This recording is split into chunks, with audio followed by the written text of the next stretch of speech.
Yo, what is up, chat?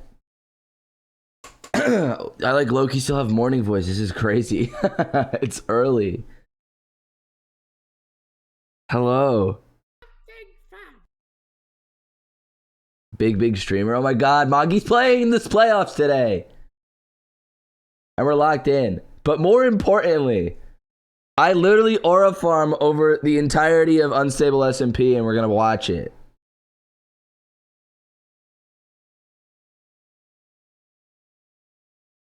The video's out. Finally. I was right. My prediction was right. Parrot was dropping this on Saturday. It was released 23 minutes ago. I was laying in bed, waiting for it to be like 10:45 to start stream for the playoffs. And then Parrot dropped an hour and 11-minute video. God, what is this, an ish video? Whatever. We're watching it though. I was watching it, bro. Well, stop watching the video and watch me watch the video. All I know is the end of the Parrot video today probably will be edited to edits for a long time. That's all I'll say. But we're going to watch it together. We're hate watching?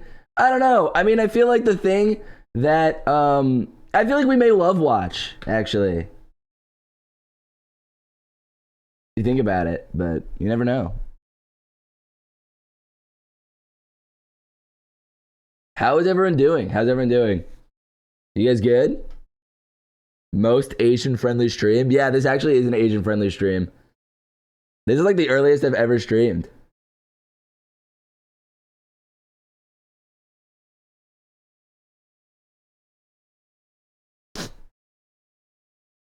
We have to start in the next like 15 minutes or we're not finishing it before playoffs, but trying to wrap up my last assignments for my last class. Oh my gosh, wait, congratulations on finishing. It's 8 p.m. for me. Yo, what's up everyone? Well, hello all new viewers, all the people who are VOD watchers that don't catch streams because it's at like 4 a.m. for them. All the people. Yo, type 1 if you're a VOD watcher and you don't usually are here. You're usually VOD watch. Type 1. Yeah, we got a whole different cast of chatters right now. Hellcat's here. Oh my gosh.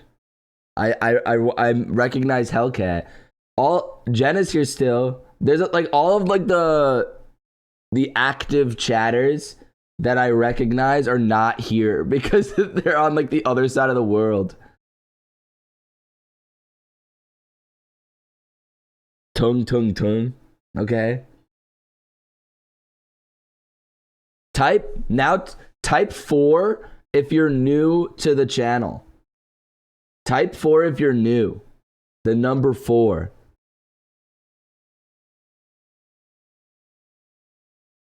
That's a lot of 4s. What? You guys aren't. Why are you typing? There's subs typing 4. You're not new if you're a sub. If you've subbed. They're lying. Yeah, they are lying. All these guys are lying. I'm totally a new sapling. Front unstable. Well, welcome. I hope you guys enjoy the content. I mean, today we actually have a pretty packed day. We are first gonna aura farm all over the Unstable SMP and watch Parrot's new video titled The Unstable SMP Civil War. And then, right after that, we're gonna love watch Mongi, Feinberg, everyone actually. We're love watching everyone. Loki, Aquacord, Silver. I'm missing one. NHB. And that'll be for the MCSR playoffs, day 2, week 2. Do you know Nearly Avery? I do. And then we will be love watching. We love watch everyone in the MCSR playoffs, but specifically Mongi, who we want to win. We want big Mongi to win the whole thing. Yeah, thank you, Eris, for the 4 gifted. And Hellcat with the 5 gifted on YouTube. Thank you. But yeah, I'm hoping the Feinberg low-key match will be fire. That's the first match. The Mungie match, of course, is fire. I don't know who Feinberg or Loki plays. I forget the last person, to be honest. But thank you, it's Willoughby for the 5 gifted, and then also it's Willoughby for the other 5 gifted. I missed the first one. Thank you. All right, guys. We're gonna wait for like maybe 4 more minutes. We're gonna start at 9:40 for the unstable. We're just gonna get right into it. Are you sick? You sound congested. This is literally my morning voice. I have morning voice. I have morning voice. I like woke up like only like 15 minutes ago. He's always sick. I'm not sick. Hold on. Let's see if I like blow my nose.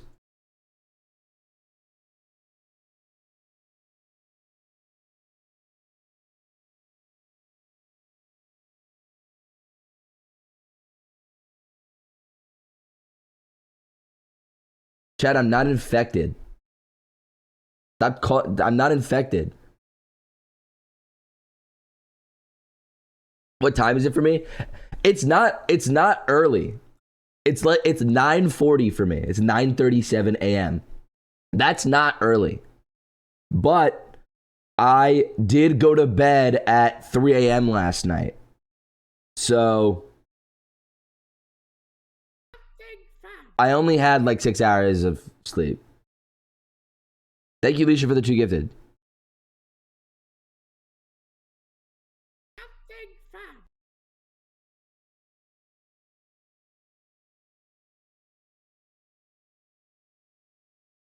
Seifel, why are you awake, bro? Wait, no, you're in school. You're definitely in school. Wait, is it Saturday? Wait, it's fucking Saturday. God damn it.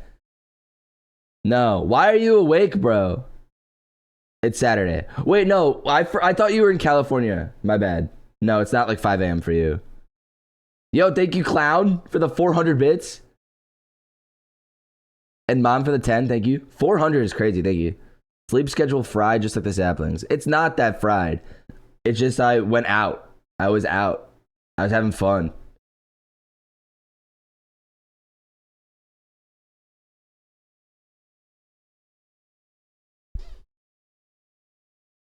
Where's your spinning saps? What the fuck? What the fuck? Holy shit. 100? 100 gifted? What the fuck? Hellcat, you're crazy. Holy crap. That's insane. A whole, Jesus Christ. Yeah, you know, that immediately jumped us to a level 12 hype train. That's insane. Hellcat, you're literally insane. Jesus Christ.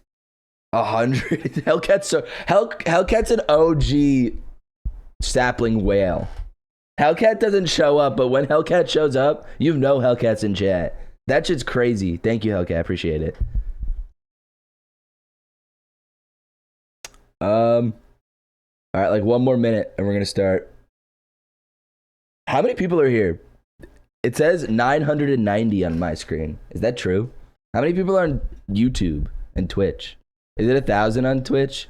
Did I hit 1,000 or am I 10 away? Did you finish school? I did. I'm done. 983. Thank you, Leisha, for the gifted. 200 plus on YouTube. Nearly 1K. I'll probably get 1K by playoffs. Everyone's asleep. Everyone's asleep. All right, guys. Are you guys ready to watch the Parrot video? I'm under the impression that all of you guys haven't watched it yet because it was released 30 minutes ago and it is an hour and a half long, basically. So you guys couldn't have watched it.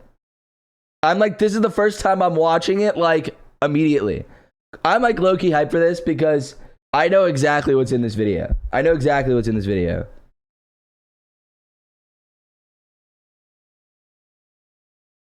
Are you guys ready? Type 1 if you're ready. Type 1 if you're hype. I'm in work right now, but we'll be watching on my lunch break. Have good work. I hope work is fun. I watched it. There's no way you could have watched it. You're halfway through. That makes sense. If you watched it like on the notification. People use 2x speed. Yeah, I guess that's true. I watched it yesterday. No, what? It came out 30 minutes ago. Yo, thank you, Missy, for the new tier 1. Appreciate it. Are we close? 1 second. I want to just open up my stream and see how close I am. We're at 274. We're close. We're gonna make it. I watched it 1 week ago. No, Keyfish. This is the brand new one. There's a new Parrot video, not the one last week. The one that released 30 minutes ago. It's a new Parrot video. Thank you, Eris, for the 10 gifted. I watched it 20 years ago. Okay. All right, you guys are just trolling. It's fine. I'm ready to let. Oh shit! It just started on my screen. All right, hold up. Are you guys ready? Oh wait.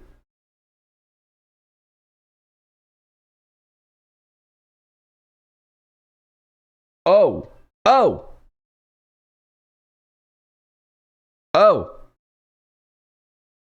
Now it's silent. Are you guys excited? Are you guys ready? Are you guys excited? Thank you, Kokosa, for the 4-month small sapling. Appreciate it. And thank you, Whoosh. Oh my god, Whoosh is here. Hello, Whoosh. Gifted tier 1. Appreciate it. All right, let's lock in. This is a long video, so. King of unstable SMP, the world quickly split into 2 different sides. On one side were the new players, who poured into the server after I opened up spawn. And on the other side were the old players, yes! who've been around on this server yes, for the months old players, or even years. They believed that me and the new players were destroying everything they had created. Yes, true. Soon enough, thousands of these old players abandoned my kingdom and united under the name Cindercrest, yes! vowing to wipe me Woo, and all Cindercrest! of the new players off the face of this server. And just like that, a civil war had begun. But I'm going to stop Cindercrest no matter what, since over the past few days, I've built a massive army of my own. Boo! Boo! Before Cindercrest could invade, I divided my army into legions and stationed them across every major city. Whoa, wait, he's doing maps. Yo, we talked about this. We talked about this behind the scenes. He's doing maps. Dude, this is gonna be such a fire video, bro. This shit's gonna be so fucking fire. He's doing maps. Oh my god, he's doing maps. He's like, I said he should do maps like Ish and Speed Silver. I suggested this. I said this is what you should do. Wait, this is so fire. This is so fucking fire. Yes, Parrot. Yes, Parrot. Listen to me. This is so tough. This is so tough. Including Fort Feather, the eastern gateway into my territory, where Cindercrest was supposedly attacking first. Here, my plan was simple. Stop Cindercrest before they could push any deeper into my kingdom. This is the only time I'll glaze Parrot because he actually listened to me. I was like, we were talking about this. Theo and Reyna, as well as thousands of soldiers. I had no idea how they were going to attack. You guys ready? Yeah. Ready as I'll ever be. I see them. Oh my gosh, here they come. Guys, oh, I see myself. Prepare for battle. I saw myself. Do you guys see me? At the ready, soldiers. There I am. We will fight and we will win. Yo, wait, Oriful. Let's get this, boys. Theo, get ready for battle, Horn. Oriful Horn. Here I come. Oh, they're advancing with like a shield wall or something. The shield wall! Yeah. I pulled out the fucking shield wall. Oh my god, I can't curse. Red? Yeah. I can't curse. I forgot. I'm just hyped. I'm just excited. I'm just excited. I'm sorry. I'm sorry, Parrot. I won't curse anymore. That's their leader. That's Lol. their leader. Cindercrest was led by General Saparata, or Saps for short, an old player on the server who I had never met before. But Oh, it the was shield safe wall to looks say so that he was smart, awesome. especially after he sent one of his players forward as bait, triggering our hidden landmines. Oh! Oh my god. Oh, the mines just went off. The mines went off. Yeah, they're scared. However, no matter what Saps tried to do, I wasn't going to let him win. All right, fire the cannons. Fire the cannons. Watch out! Watch out! Watch out for the cannons!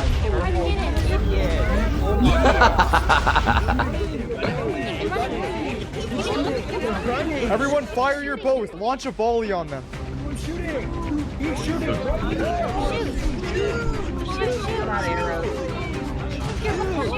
I didn't realize they blew up their own cannon. They're blowing up their own cannons. Your army stinks. My army is locked in. Did you see me? Did you see me put them in a shield wall? Did you see me put 1,000 players in a shield wall? And Parrot's own army is blowing themselves up. Good We're job, locked man. in. You scared him back to the seas.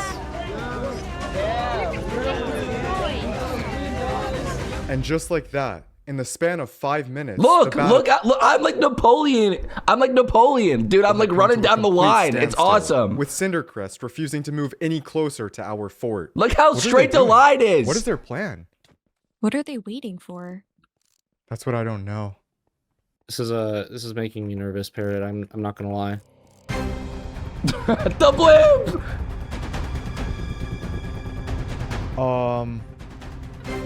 The blimp! Guys, Oh! What is that? Oh my The god. blimp that we saw. guys, there's players inside of the blimp. They're planning for a full aerial attack. Saparata's plan was simple. Instead of putting Cindercrest troops in danger by a land invasion, he was planning on breaching the walls of Fort Feather from the sky using his redstone blimp. Everybody start building up. Stop this blimp no matter what Yup. it takes, bro. Everybody start building Big up. Everybody head up. obnoxious blimp.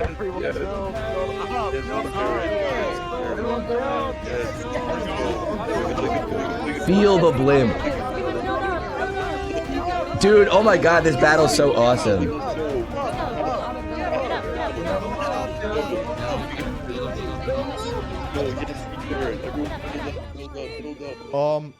Who is that with an elytra?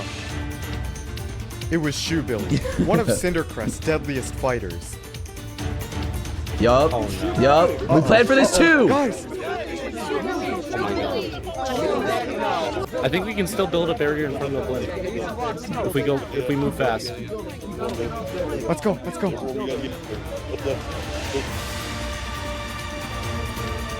Parrot, watch out, watch out, watch out! Get down, get down, get down! They're like ants. Oh no, no, no, no, no. Theo, be careful, be careful. Ooh.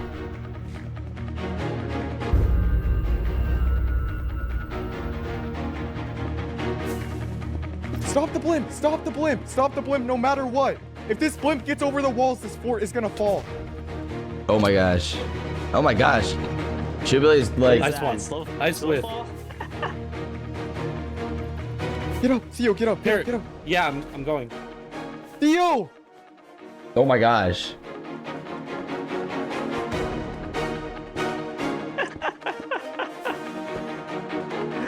Oh. You really? my Oh gosh. my gosh. Where you going, buddy?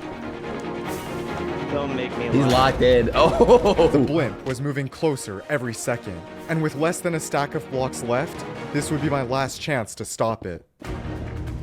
We got a team of aura farmers. We have a team of aura farmers. Listen.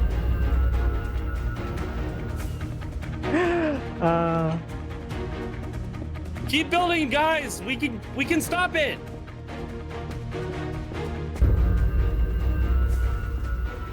Where do you think you're going? Oh no, no! Ooh, W clutch. I'm out of blocks. Where'd you go, Theo? Oh my gosh, it's Flame. Oh my. It's Flame. It was too late.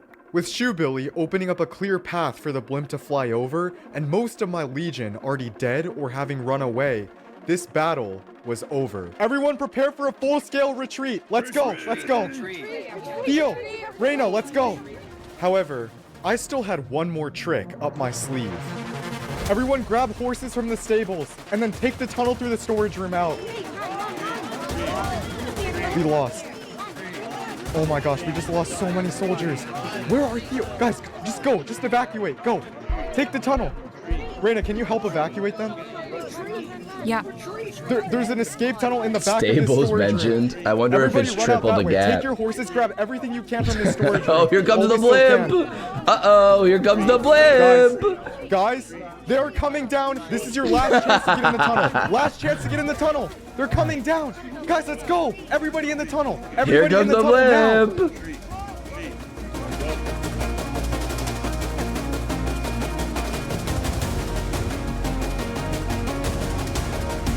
Everybody in the tunnel. Get in the Would tunnel. you Get marry the me in a tunnel. triple stables? I would. What is Parrot waiting for? Parrot's sick in the head.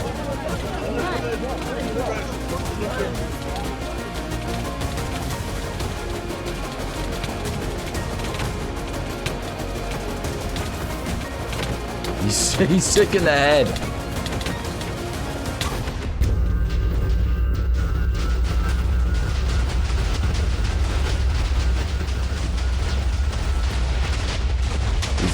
He literally is crazy. He just blew up his storage. He killed so many people. He killed like half of his players. Let's go. Let's go.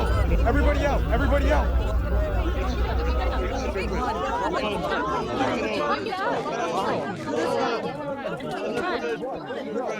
Parrot. Yo, Let's get out. Get out. Parrot, I killed a few of them, but it's done. It's over. Yeah, I know. We're falling back to Merchant City. In this moment, I realized what I was actually going up against. Cindercrest was far stronger and smarter than I could have ever imagined.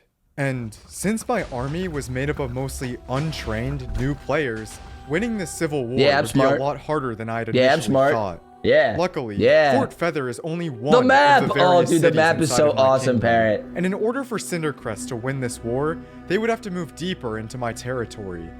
But with the fort gone, Cindercrest now had a Dude, we're direct getting a path map. to Merchant City, Dude, a that's large so trading sick. town about 3,000 blocks west, which was being defended by the Merchant City Vanguard, one of the various legions in my army.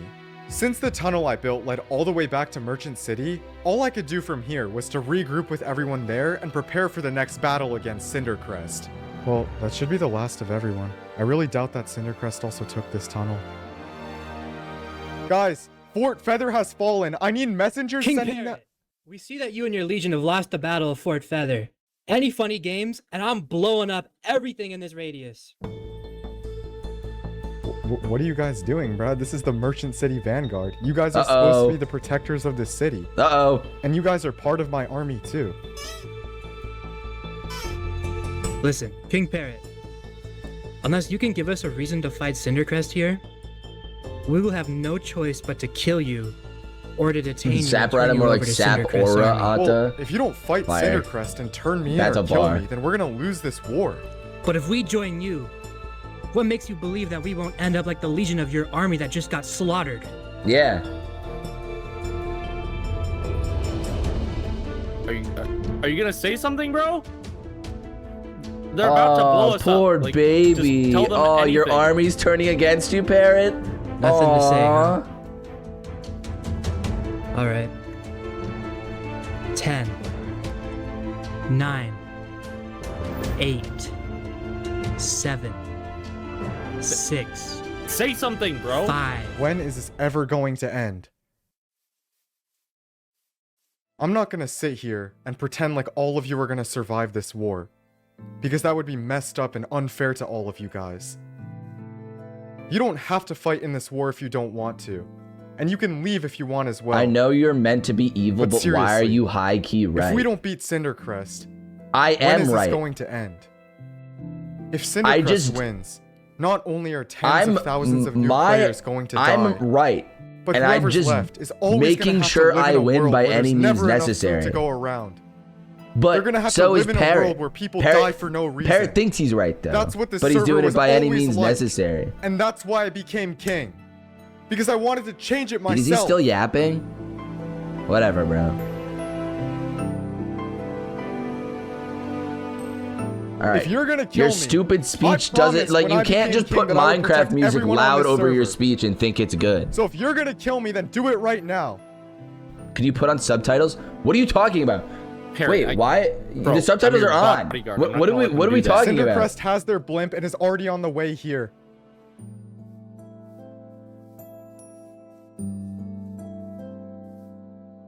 They're at the bottom. All right. Stand down, everybody.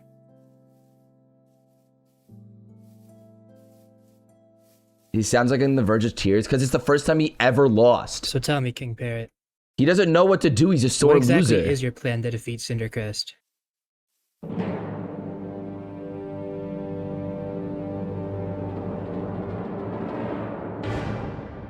Okay, is this actually gonna work, or is this just gonna turn out like last time? I think it should do something. Yeah, I don't know, dude. Yeah, they're here.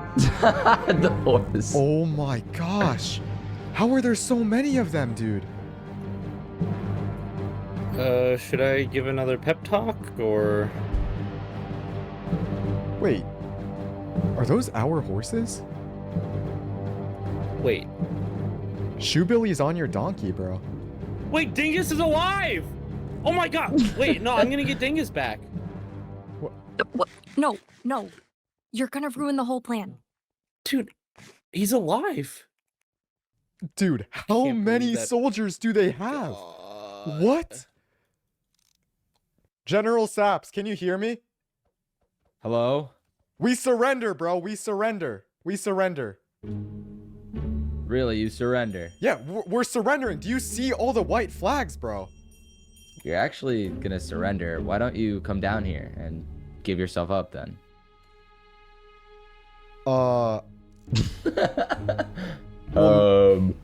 Like, why would I do that, bro? Do you not believe that we're surrendering? Here, like, just come through this gate. Do you really think I'm that stupid? I mean, we surrender, man. Come on through. Just come through, bro. Do you not see all the white flags lined up? We're here. We surrender. We literally surrender. You won the war. You can come through the front gate. GG, guys. Charge in, honestly. No, I don't think it's Flame. No Flame. They I mean, definitely like- have something out. Let's be real. I mean, come on, bro. I mean, we Dude, can this win is so. Dude, this is I so don't think funny. it's too bad of an Oh, idea. Flame, you know Come Parrot. through the gate, No dude. The gate is Parrot. open You know just for you. We surrender. Bro, Shoebilly, you look like an idiot on that donkey, bro. I'm sorry. Dingus doesn't Yo, like thank you, you, bro. Sideball, for the prime. Guys, Dingus loves me. we're giving you, like, You the guys should use your opportunity of a primes. lifetime. All right, you know what? Maybe we will come in then. Cindercrest. Get to the blimp. Go. Okay. Do you think we're stupid? Do you think we came all this way to fall right into one of your little tricks?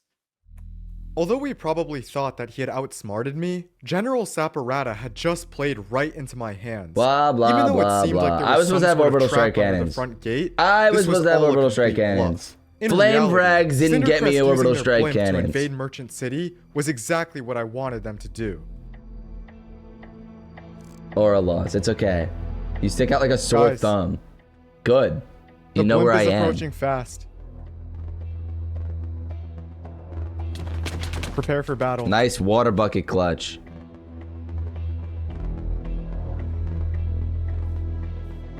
Yo, the machine's all Yeah. good to go? Should be. Okay. You lose I aura didn't to mess with it. earn more aura. It's true. Something goes wrong, it's Rena's fault. Right. Dude, this better work. If this works, it's gonna be so awesome. In the previous battle, Dude, this is Cindercrest awesome. had I have dropped to give it to soldiers with Parrot. slow I falling respect- out of their blimp, I respect allowing them a to take worthy over the fort opponent, while you know? avoiding all of our ground I defenses. respect a This, worthy at the opponent. time, was an extremely effective strategy, since there was nothing we could do about it. But In the time that it took Cindercrest to march from Fort Feather to Merchant City, I had ordered for the construction of a new machine.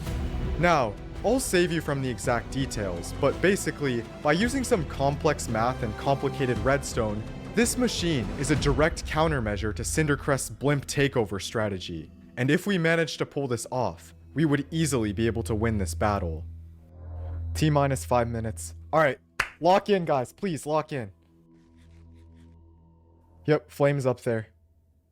Just like we expected. Dude, Oh yeah, I see. dude, this part's actually so aw- This part's crazy. You know, the training I it gave saw him was gonna go to waste. I've seen this because I saw like his perspective after we recorded it. It's crazy. It's so sick. Right now, I'll let you know when. Yeah. Cindercrest does support I don't know feminine. why This you're is not all scared AI. right This is now. AI Like- generated, by the way. They call this Parrot GPT. I don't understand you. I mean, this is what I've been waiting for. Yeah, they're really gonna wait just like until they're smack in the center of Merchant City. Dude, honestly, this is perfect. I don't even think they can see us at this point. They won't. They literally won't know what hit them. Parrot, you got this, bro. I think we can do this. I think we can win. Parrot GPT. It should in theory work. You already tested this thing, right? Parrot is AI. I agree. He's AI. This is AI. This is sidefall propaganda. God. It's like here. It's literally any second now. It's gonna be directly over the center in like 1 minute, dude.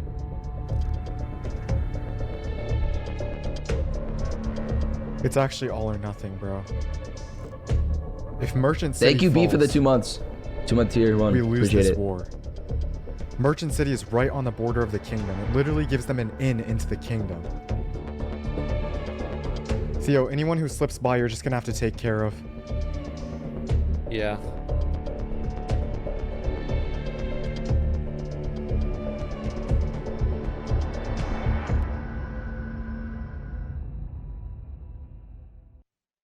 They stopped. Reyna, get ready. Oh. All right. Okay. AI. This is AI. You ready, Parrot? Guys, everything that you're about to watch is completely fake. This never happened. Cindercrest never loses. This part's so sick. Dude, why is my heart actually pounding?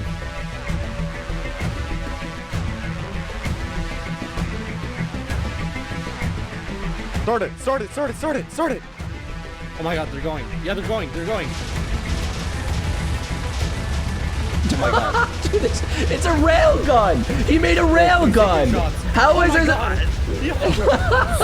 It's just crazy. He made a rail gun. It's so crazy. Yo, you gotta pick up some of these items, bro. It's literally insane. Yo, it's snowing. This is AI. This is AI. You can't do this in Minecraft. This is literally AI.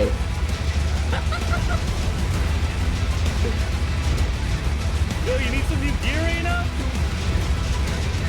This is insane. This is actually insane.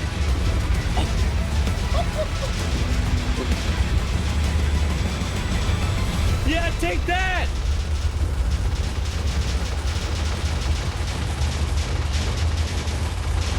Take that, noobs! Reyna, Reyna, And then he misses. You can control it. Yeah, you literally. It's a point and click.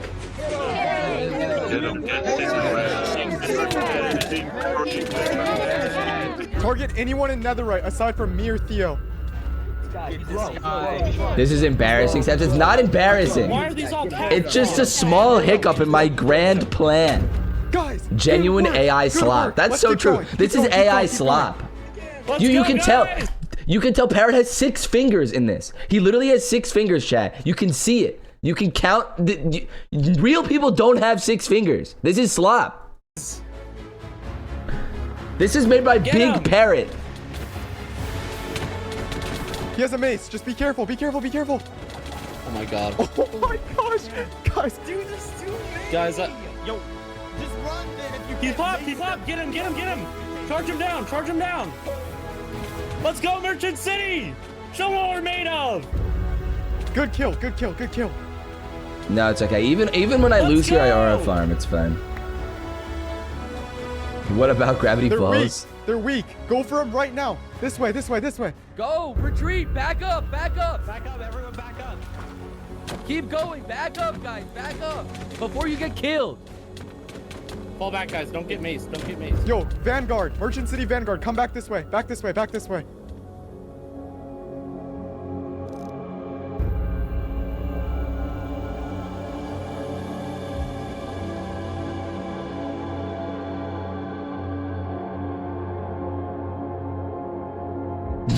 I had to aura farm at the end though. I With lost the like a whole decisive army, victory but at I aura Merchant farmed City, anyway. I headed back to my castle with the entire Vanguard. However, I knew it wouldn't be long until Cindercrest attacked again. And this time, we had no idea where they would go next, or what type of strategies they would try and I lost use. like 100 by the people, time but we made it back I to the aura castle, farmed anyway. It seemed like word of our victory at Merchant City had already spread around the server. Well, we made it back. Yeah. Yo, what's up, everybody? Yo. Thank The you. hero's welcome, bro. Yep, yep. Keep it coming. Keep it coming. Hey. Yo, bro. This is royal propaganda. Hey. Thank you, guys. They're why are they throwing Yeah, yeah. wheat? You don't have food to spare. Brandon, this might be new to you, but like I'm pretty used to it. Wait. Yo, there's TNT. Guys, back up. Back up, back up, back up. I saw you, bro. I saw you. Come back here. How low are you? You had to. I don't have a pickaxe. I don't have a Oh my pickaxe. god. Do you? Here. Yeah. Theo, don't kill them. Don't kill them. An What do you assassin! mean don't kill him? That TNT grazed his ear. What do you mean don't kill him, bro? He's just trying to kill us. I know, but we can interrogate them. Yeah. Reyna's right. I guess that does make sense. Let's take him down to the prison.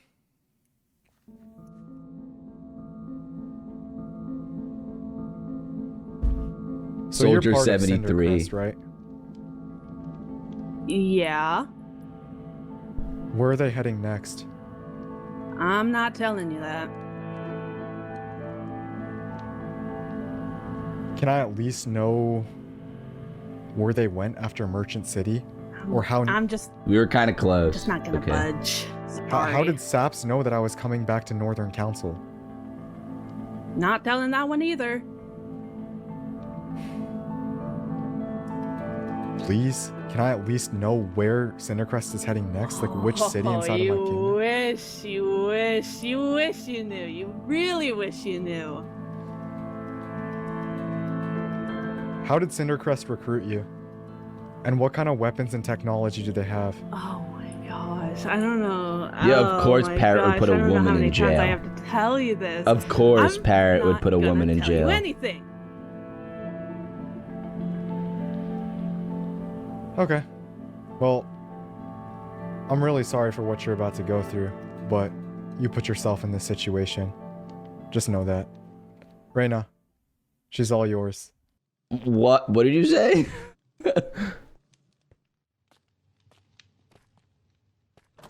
Stop, please. I'm just a You're civilian. literally torturing. This is a war crime. Why is my alarm I don't going know up? where Cindercrest's army is going. This is a war crime. Okay. Then I guess you'll just drown. Wait, you're literally No, you're please, committing please. war I crimes have right now friends, on I the have plots screen. to tend to. I have a house to continue building. Please, let me out. Please. I don't care. Please. Okay. I'll talk. Just let me out. Stop. Please don't kill me. I'm half a heart. Please. Where is Cindercrest going next? Highwater City. Highwater City. General Saparata said that. Oh he sent me to my kill King Parrot. gosh. If you're lying to me, you know what's gonna happen to you, right? Boring. I promise. I'm telling the truth. I promise. Snitch. Narc. Please don't kill me. Please don't kill me. Please. Snitch. Set up. Snitch. The whole council's She waiting threw. for you, right? Yeah? Wait. Aren't you gonna let me out now that I told you? Please? It's really not so bad down here. Oh, no.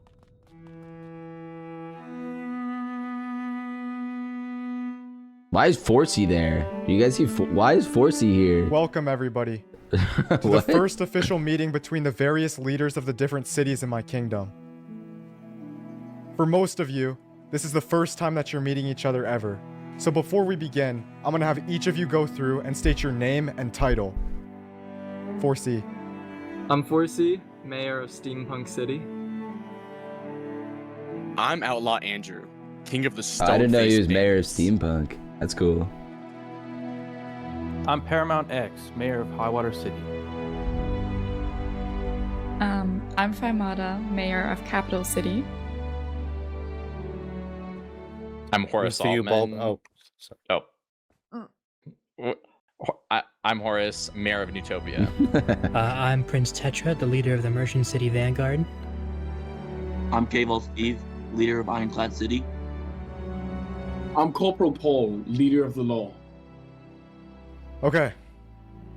Well, as of recently, my kingdom has split into pretty much two different sides.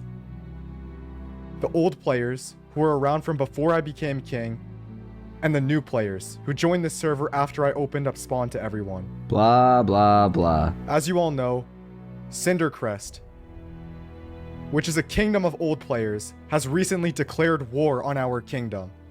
And although we beat them at Merchant City, I'm confident that they will come back even stronger than the last time, which is why I brought you all here today. Parrot, do you know where Cindercrest is heading next? Yeah. They're going for Highwater City. Your city, Paramount. It makes the most logical sense why they go for a city like that. Highwater is responsible for over 80% of the food in this kingdom. If Cindercrest were to be able to seize Highwater and prevent all the food from going everywhere, they would win this war.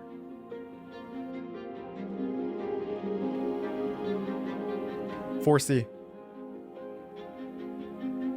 Yeah? I need you to make a cannon in Highwater City. You have engineers back at your city, right? Yeah, I mean, yes, but Parrot, I don't have time. I don't have all the resources to do something like that. We just finished building Steampunk City. I just need something that can wipe out a massive part of all of their army at once. They already know that we have these artillery guns that you built for us. But if we build something else, something that can stop them from invading on both land and air, they won't be able to do anything, bro. Bro. I mean, look, I know, Dang. but you just don't have the resources to do that. It's just not possible. Faimata, Yeah? I need you to tear down all of Capital City's railroads and automatic redstone farms. We can use the resources from that, right? But what about all those people who need to evacuate their towns? I mean, we can't Look. just take the resources from them. If we don't have another weapon that can defeat them, Dude, bro's there's taking. gonna be no Bro, place they're for anybody in starving this and you're kingdom to taking evacuate it. to. They're taking more Okay, stuff but from Parrot, them. Even if I were to get these materials, how quickly would Greedy. you expect me to build this cannon for you? How quickly can you build it? I mean, it's gonna be at least 8 hours. Make it 6. I'm gonna go hold off Cindercrest for as long as possible. Corporal Paul, I'm gonna need your help. Theo and Reyna, let's go. If Cindercrest was really going for Highwater City next, we were in a lot of trouble. Especially since, after what happened at Merchant City, there was no way they'd use their blimp anymore. If we wanted to defeat Cindercrest at Highwater, 4C had to get this weapon done in time.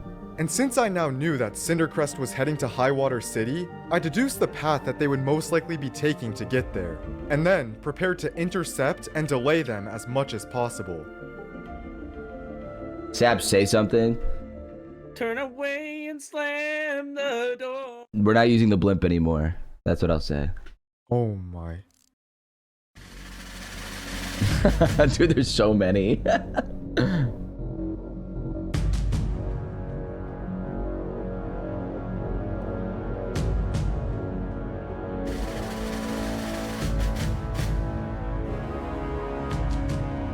Guys, they're here. Remember, the plan is to delay them as much as possible. Do not take any fights that you don't have to take, okay?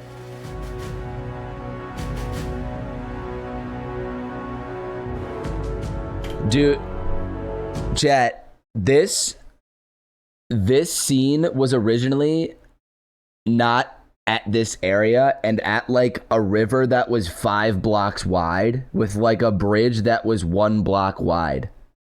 And I saw that and I was like, we can't do that there. We cannot do this scene there. and so we switched it to here. Dude, I wish I have a screenshot of the original location. It's so comically bad. The original location's so funny.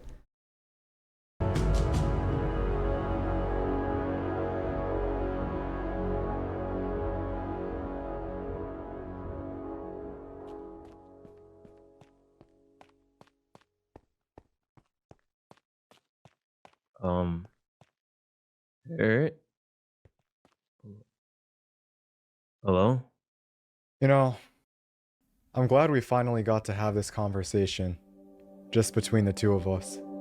Yeah. This is way more cinematic, Flame yeah. Frags was probably the most skilled fighter in the entirety of the Cindercrest army. But that's not why I wanted to talk to him at all. You see, Flame and I used to be friends, fighting together in massive battles and wars. But, for some reason, he had joined Cindercrest, and I still had no idea why. Can I ask why you joined those players? You know who those players are, What if right? Saps is the director? Yes. Are we Cindercrest. for real? Apparently, there's a whole story with that. What does this Those mean? players standing behind you are the same exact players that destroyed an entire civilization of mine. Hmm. And if they beat me in this war He's the misdirector. and take over my kingdom, they're gonna Parrot's kill the every manipulator last new player. and the Tens of gaslighter. thousands of them, Flame. And I'm the girl boss. Tens of thousands of players who don't deserve to die. And I just don't understand why you're with them. Is this some sort of mix-up or something? Like I said, it's like... Thank you for the gifted. To be Flame, honest. I thought we were friends, bro. Bro, dang. I said it's a long story. Look. My friend Lomity believes that... Here, just stay right here. I'll go get Lomity. And I guess he can explain it better than I can.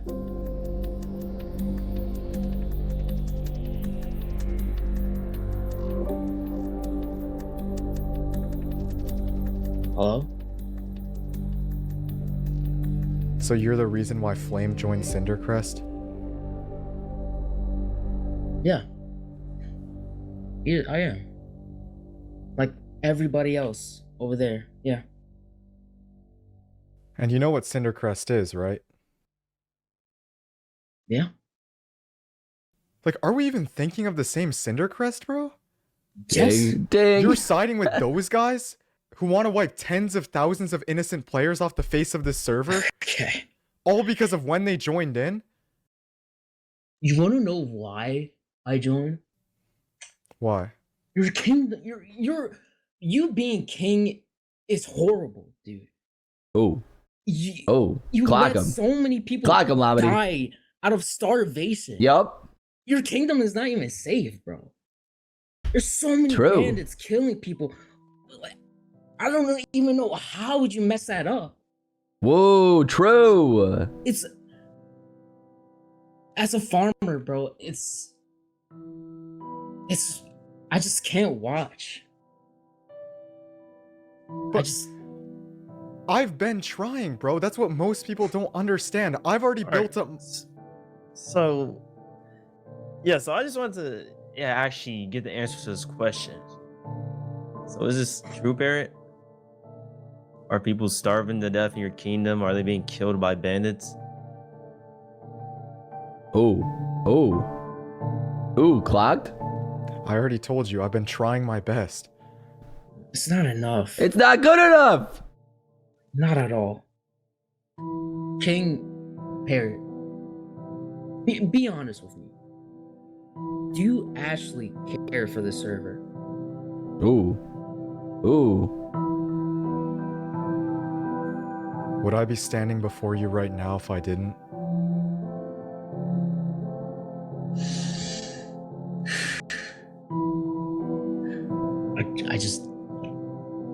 So many people are like, I just Flame, bro. I genuinely don't know what else. He doesn't seem convinced. Well, he kind of does have a point. Like, even I've been attacked by bandits within your kingdom. I know it's me, but like, still. Exactly. Like. Yeah. Flame kind of agrees. Interesting. Very interesting. Honestly, I hate seeing people die, but I don't have a choice. To me, this is the best option to stop you. Flame. Behind that mountain, I have an army of 600 players, including the entire Legion of Law and the Legion of Skymore. If you guys try to push through this bridge, rather than wrapping around the whole mountain range, we're not going to hesitate to kill any of you. Make sure Saps knows that. Dude. Just come on. Oh god. Guys, prepare for battle. Bro has like 10 people. Oh my gosh, Alright. there's no way we're going to be able to take this fight with 50. No, we got It's this. like 10 people. No, we got this. I think. What did you mean by the Legion of Skymore? The Legion of Skymore is you. Okay, anyways, guys, where is the Legion of Law? Weren't they supposed to like show up here? Where are they? I have no idea. Did Noah run? I don't know. Jesus, bro. It's actually raps. It's actually raps. Alright, you guys ready? Yes, I guess we're ready. Remember, the whole point of this battle is to make sure that they don't cross this bridge. Every single second counts. We need every single second we can get to build the weapon. Okay? Okay, guys, it's not victory or death. Okay, it's not this time. We're gonna Let's play go. it safe. Everybody, let's go. Let's go. Let's go. Let's go. Let's go. Move out. Move out. We got this. Let's show them what's up. All right, push up. Take as Push much up. of the Push bridge up. as Push you up. can. Yeah, yeah. Take Take up the bridge. Take the bridge. Take the bridge. Let's go. Up here. Let's use your webs, guys. Let's use your webs. Shield wall.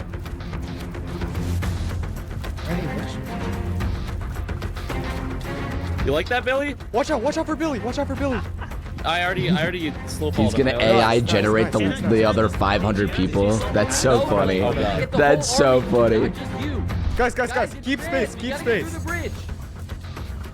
Oh god. Front group, use bows. Front group, use I bows. slow fought him, Front I group, slow use fought him. bows. The cob wall. Yo, I need you to deal with Billy, okay? Yeah. Oh. Dude, I'm getting hit with Shield slowness. wall. Keep going. Get through the bridge.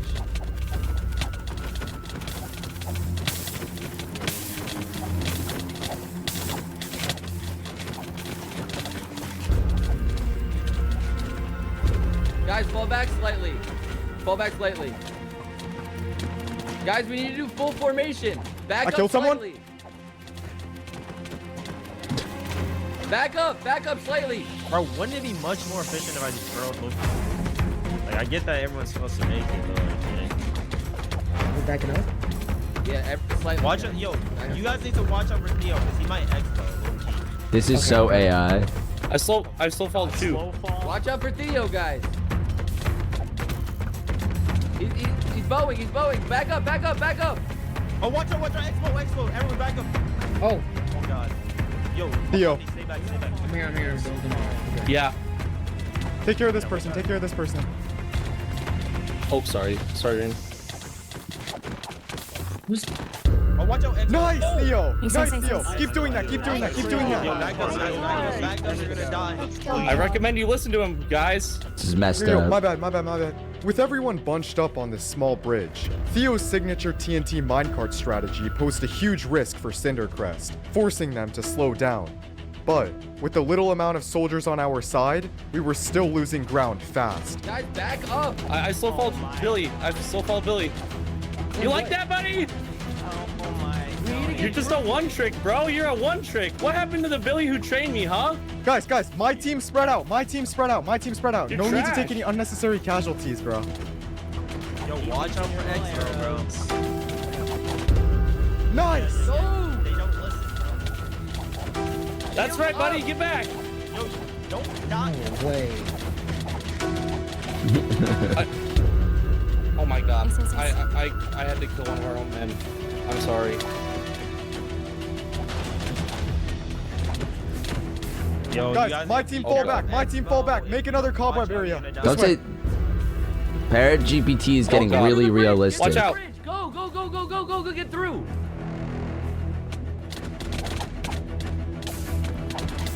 Oh no. Oh no. Yo, Fall back! Fall back! Watch out for Xbox. Get through the bridge! Yeah, like Nice, Theo. Nice, nice. You guys are literally acting. Fall back! Be careful, careful. Oh my god. I can't hit him. Oh, I'm in a spot. I'm in a spot. Dude, get out! Get That out, was get my out. cobweb, I think. I was critting him out. I remember that. Keep going, keep going. Oh no, guys, how are we?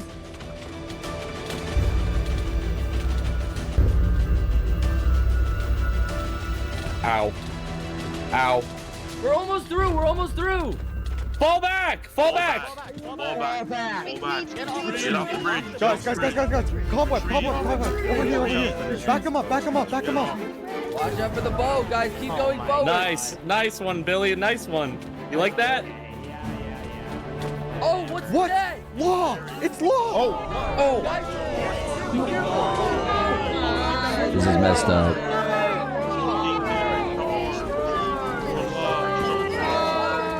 This is so AI. Thank you, guys. For context, dude, I think Parrot's gonna yada yada the rest of this, and I think it's gonna be in Flame's video, his next video. But for context, for like a little behind the scenes, is the players on the horses right now. The law players actually just ended up being like invulnerable. They just ended up like we couldn't kill them. And so the fight was like really scuffed. It's so funny. Like the actual footage is so funny. It was like rigged. We were supposed to win eventually. Like I think we're gonna get through the bridge. Like it was just so funny.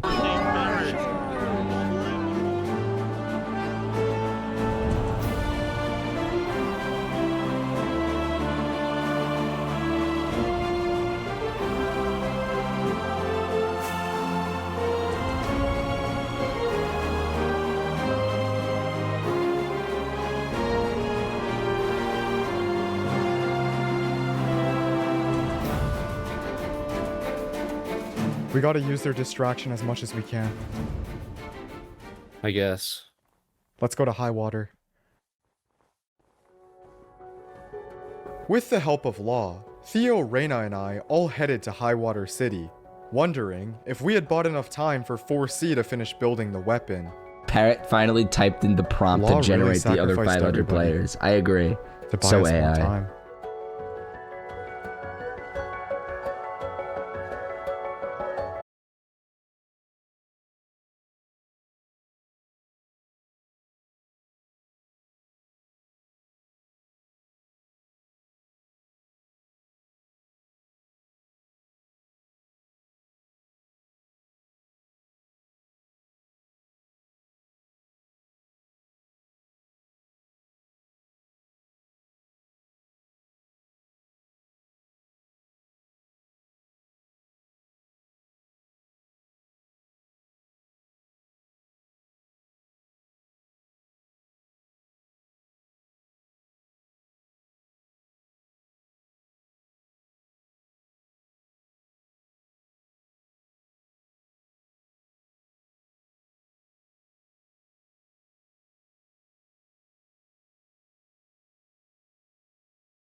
Which guy?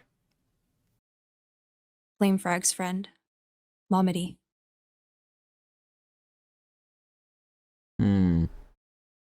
I would never overwork Isn't this server 4C. meant to be infinite? Yeah, technically. So why are people starving to death in an infinite world?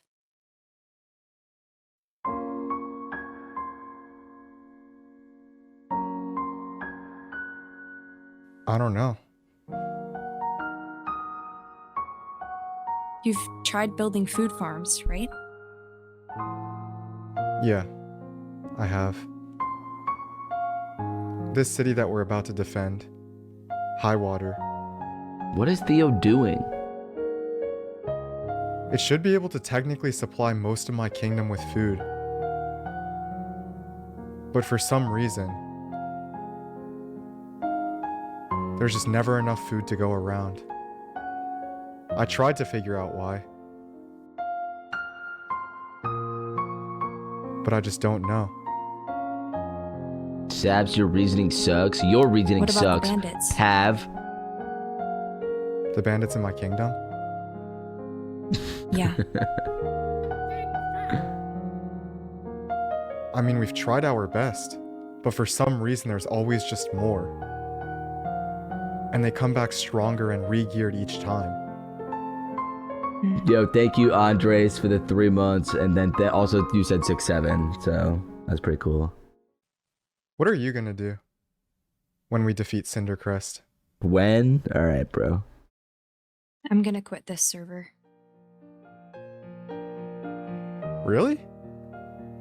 After working so hard to defeat Cindercrest, you're just gonna leave? I mean, all I want to do is destroy Cindercrest. What else is there to do? Whatever, man. Well, there's so much to do. There's places to go, builds to see, people to meet. You can do whatever you want. Are you not interested in doing any of those things? He's making a triple Neo. I don't know. What is Theo doing?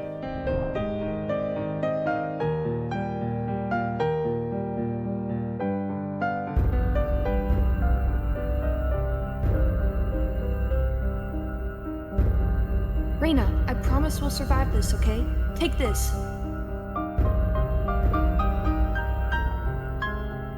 Parrot Well, I'd really think about propaganda. it. Theo and I have been on this server for so long. And there's just like so much more to it than just defeating He's just making a... Cindercrest. Right, Theo? Wait, watch this.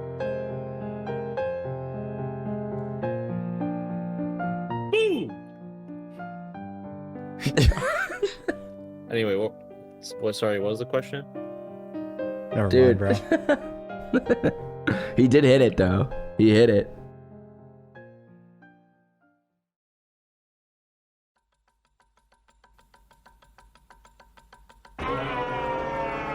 Guys.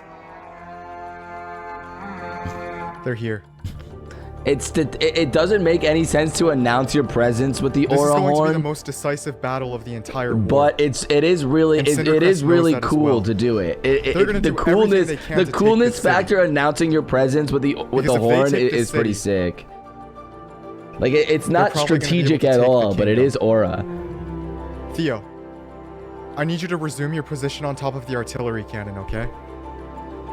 Sir, yes, sir. Thank you. And Reina, Yeah. I'm gonna try to delay as much as possible. But when I hold both of my totems out like Decisive battle. That's your signal to fire. Good luck, guys.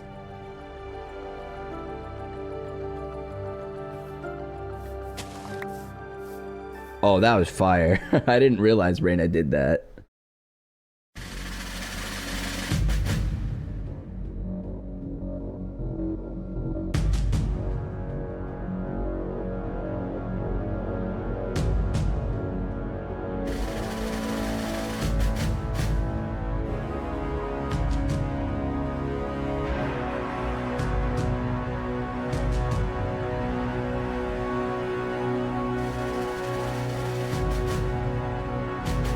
Dude, the music is so I'm aura. also supposed to utilize this water to get up. Okay. Oh my Parrot. god.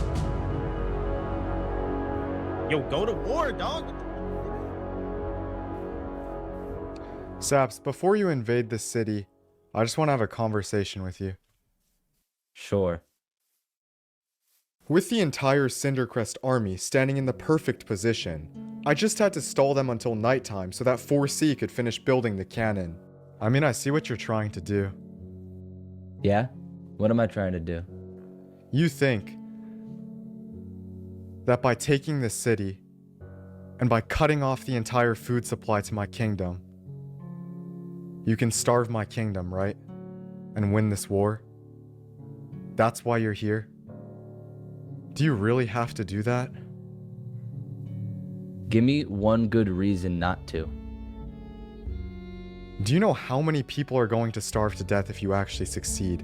How many innocent players you're killing off of this server? I don't care if you're an old player, bro. I don't care if you joined before all the people in the Why are you city guys saying or blah, all the people blah, in my blah? kingdom. What gives you the right to kill all of them? Do you know how many people have already suffered because of you, Parrot? This is just one step into making sure that never happens again. Flame, you don't have to do this. I don't know. As time goes on, I don't know. I feel a little off about you now, to be honest. What? Oh! So maybe it's not that bad. Why don't you just surrender, Parrot? And none of those players in high water right now, none of my civilization, Cindercrest. No one can get hurt. You can surrender right now. Give up King. Make everything right. We were so close. Before you invaded my kingdom, we were so close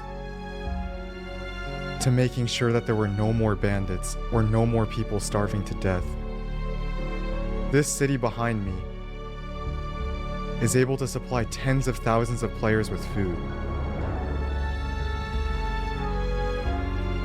But you ruined it for us. Please. You can still turn back. Alright. You don't understand, do you? This is your fault. After you opened up the server to all these new players, there hasn't been enough food to go around the kingdom. You know, I used to live in Capital City with my friends. But after you opened it up, we didn't have enough food. There was just too many people. So we had to leave Capital City and build our own food farms or starve. So we left, you know, we settled down. We built our own food farms and, you know, for a while we were actually fine. But we didn't have the protection of Capital City anymore, Parrot. And then, like you said, one day, a group of bandits came and found us. Parrot, you know what happened? They killed all of my friends. Every last one of them. I'll never, ever get to play with them again on this server. And I'm not the only one, Parrot. This has happened to so many other people. You ruined this server. And because of you and your decision to let new players in, everyone is worse off. That's why I left. That's why I'm taking it back. You promised us that you would protect us. You promised us.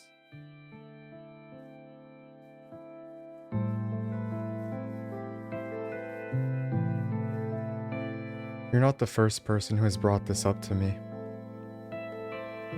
And I'm sorry. But this is your last chance to turn back.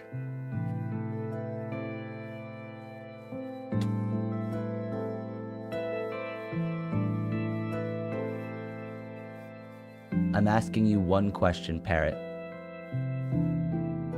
Who are you going to save? The new players or the old ones? Saps. One day,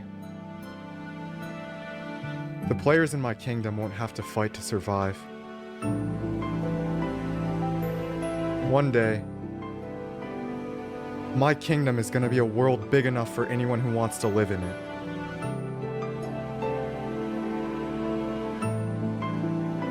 I was so close, bro. I told you I was so Dang. close.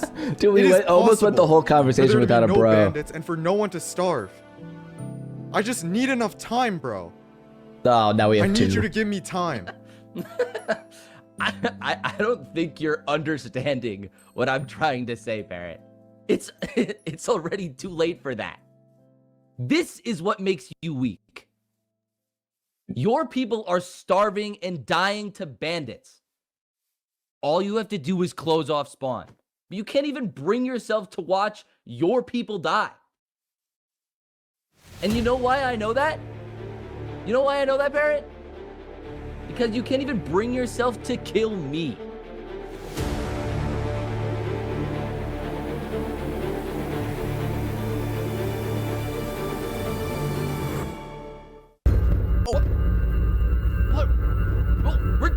Aerial attack! Everyone back up! Back up! Back up! Back up! To the water! Everyone to the water! To the water! Dude, the music is so hype.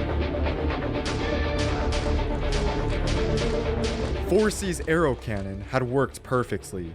You see, AI by throwing slot. a snowball That's into this okay, chamber, Aura farmed. it I uses Aura some farmed that whole complex math conversation. to fire a cluster shot of high-speed arrows wherever you're looking. And in less than a second, we had wiped out over 70% of the entire Cindercrest army.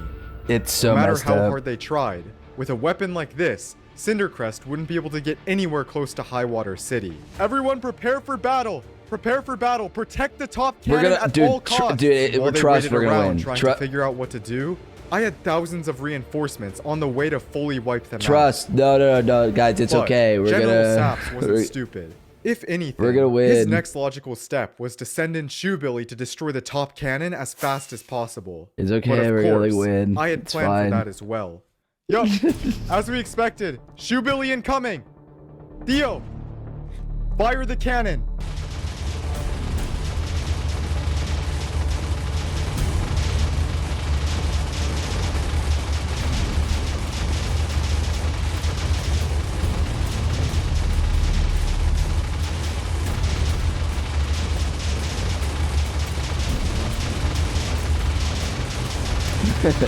Dodge it, True Billy.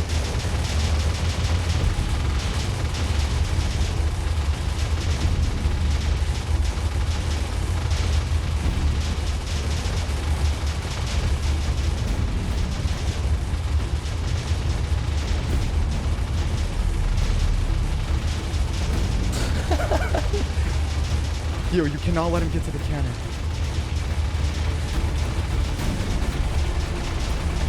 Good hit, good hit, good hit. It's impressive Parrot's following him with the spyglass.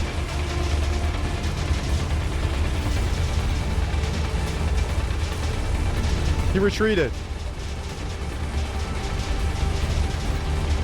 Is the arrow cannon also AI? Yeah.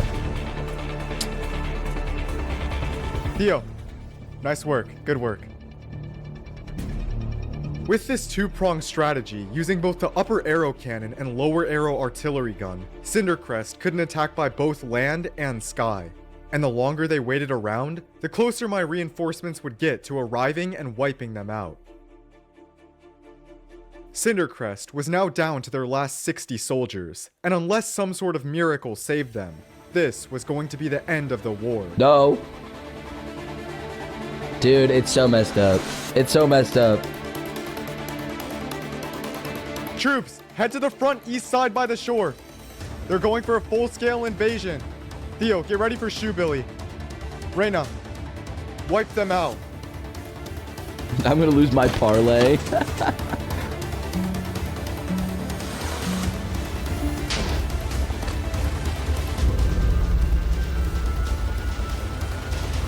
What is their plan?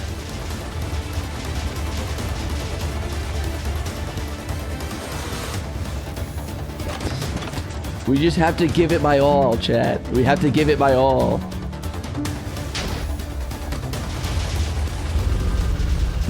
We just have to go give it my all. Doing? They just lost all of their troops.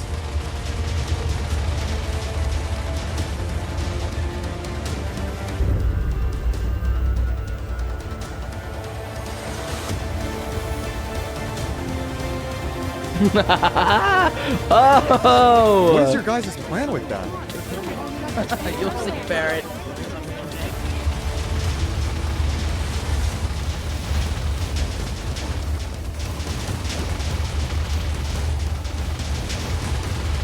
There's no way! Theo! Theo? They destroyed the artillery gun. Theo!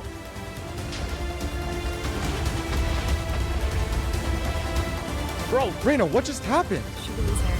He's destroying the cannon. He's destroying. How did Shubili get up? How did the cannon get destroyed? Flame blew up the artillery gun and Shoebilly was able to fly up. Are you serious?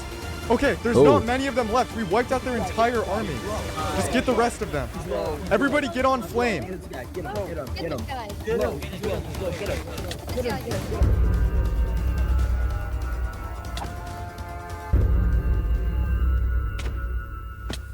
I forgot about this part.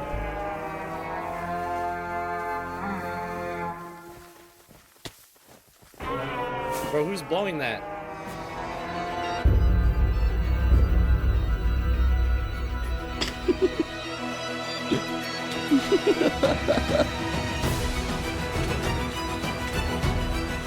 Oh, Theo. Oh, Billy. Enjoy 30 seconds of slow falling, buddy.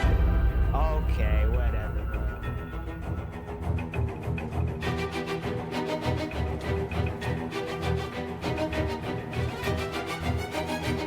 Oh my. Uh-oh! Uh-oh! Orbital cannon! Everyone get down! Everyone get down! Uh-oh! Uh-oh! Wembu's here. Bro, why is he here?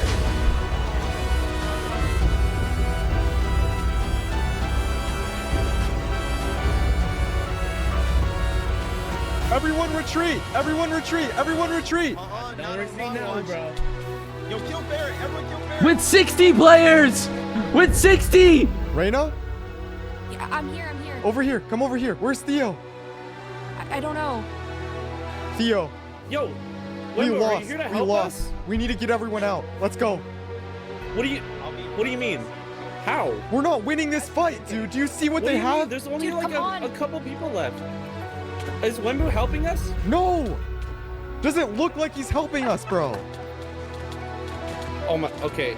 Well, why is he fighting us? I don't know why he's here. I don't know why he's here. Why is he here? I don't know. Who is Arachnid? You can see me. What? Arachnid? Theo, let's go. Yeah, I'm trying my hardest, bro.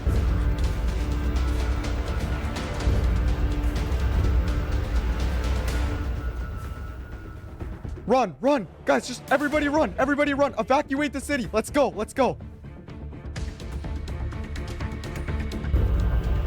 Why is he here, bro? Wembu. Oh my gosh. Where? Dude, Theo keeps disappearing.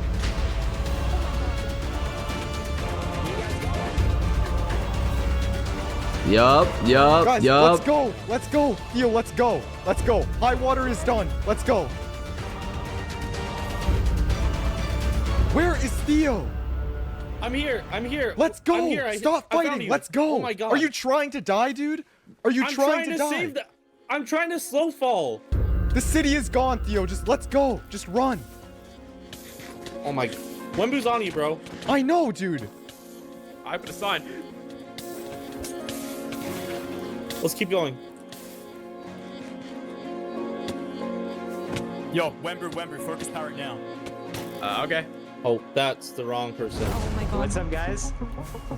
You're not Parrot. Guys, we need cover. You're close enough to Parrot. Oh, my bad. Wember, here. Parrot's here. Hit him. Yes, guys, all crowd under cover when fighting. That seems like a good idea. Oh my. Theo, I'm dead. I need help. I need help. I need help. Bro. Watch out. Yeah, you. Take a stack of pearls. It's on the ground. I can't. Oh my I God. can't. I literally can't. Oh. On the run now, Parrot. Oh my god, I think they're just taking the town.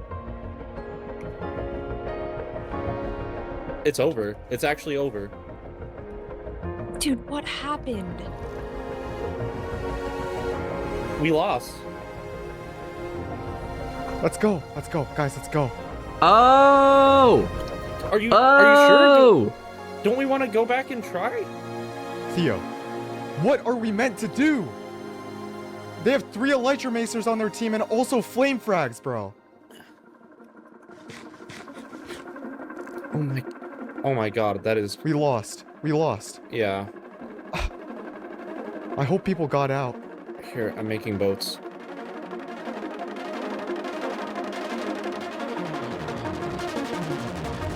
It's rafts.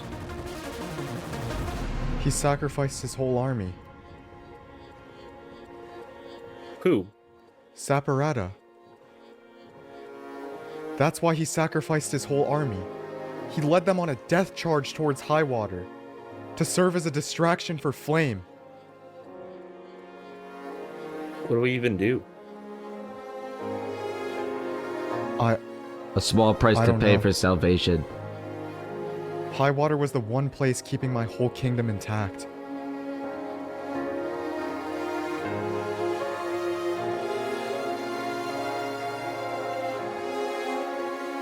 Can we, like, build more chicken farms? I'm sorry, that was a stupid question. I don't know.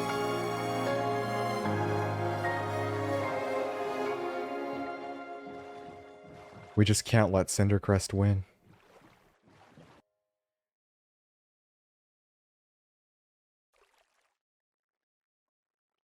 Listen to me. All of you.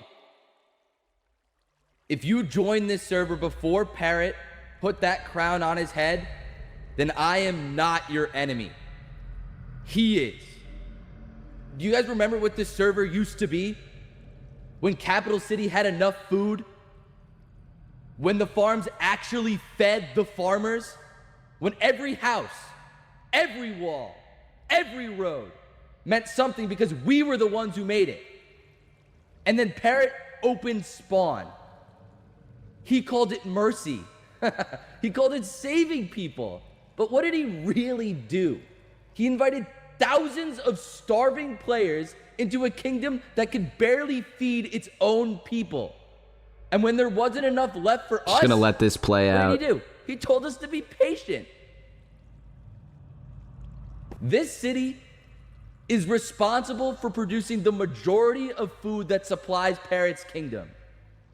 And now, Parrot will have no choice but to watch his kingdom starve or to surrender. Before we march into Parrot's kingdom, I have an announcement for the players of the unstable SMP. Let it be known that if you join the server before Parrot became king, you may join Cindercrest. When Cindercrest inevitably takes over this server, those who join us will be spared. And anyone else will be killed. May this battle mark the beginning of the end of Parrot's reign over this server. Parrot wanted a world big enough for everyone. But I'm finally building one big enough for the people who deserve it.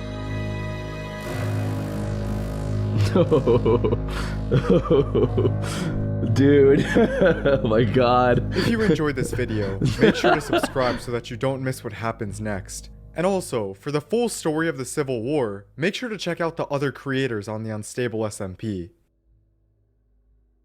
Jeez. Jeez. That's the speech I wrote. That's the one I wrote. That's the one I wrote. The bar at the last part is so aura.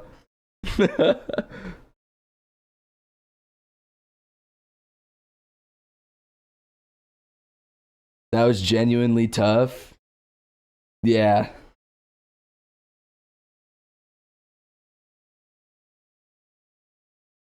We won. We won high water. We have food. Had to sack my whole army, but it's okay. We'll get more.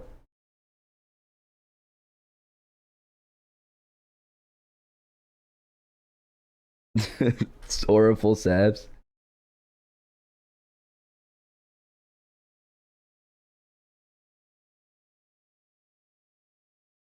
This right here is the exact reason why you should buy my plushie, which is out now. Exclamation point plushie.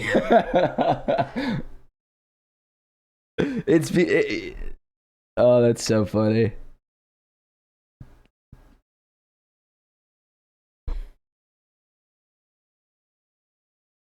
Sacrifice 60 people to save the server.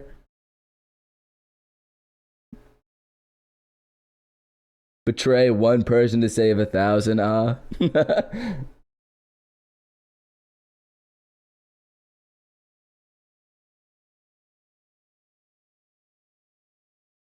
MCSR in 4 minutes. I know. Are you guys excited for the Minecraft speedrunning ranked playoffs?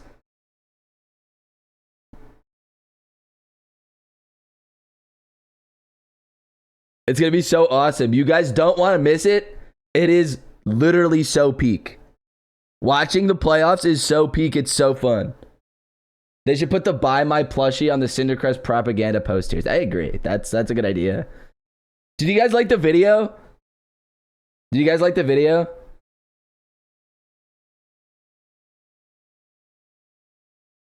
Yeah. Listen, I haven't watched a lot of like, what's it called? Like Unstable, but genuinely that was a genuinely like really good video. Like I don't know how it like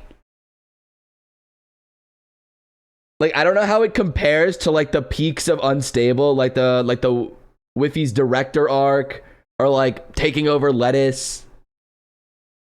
Like the Lettuce arc, like, but like I thought it was really real. That was a really well made video.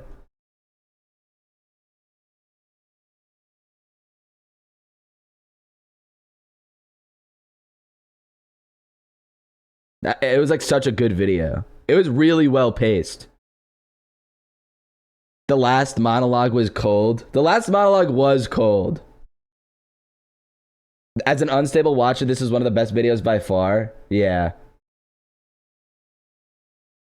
Saps is a new player? No, I'm not. I'm an old player. I've been there the whole time. You just haven't seen me. Dude, I literally, all I did that entire video was aura farm. That's all I did. All I did was aura farm.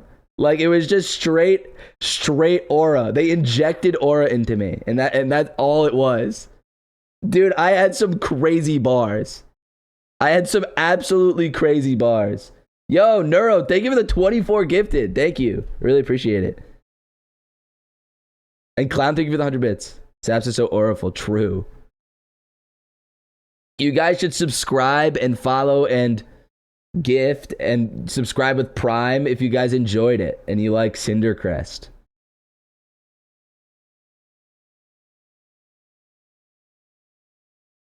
Saps is so tough.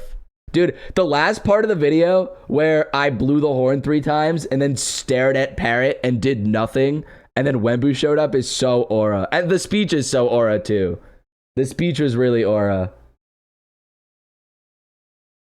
It was just straight aura farming. Does that mean you hate new saplings since you hate new players? No, all saplings are good and equal. The new ones and the old ones. The last line was fire. Yeah. So for context, hold up. Oh, wait. For context, They're building one off for over this server. the end of Parrot's reign over this server, this second to last line was one of the lines that Parrot gave me to say. And then he was like, you can make a speech out of this. But I was like, this shouldn't be the last line. And so I wrote like the actual last line. Parrot wanted a world big enough I wrote this one. for everyone. But I'm finally building one big enough for the people who deserve it. Yeah, that last line, the second to last line used to be the last line, but I was like, it would hit so much better if we wrote a new one. Like I wrote the whole speech I wrote. But there was like specific lines in the speech that Parrot was like, I want you to mention this. Yeah, so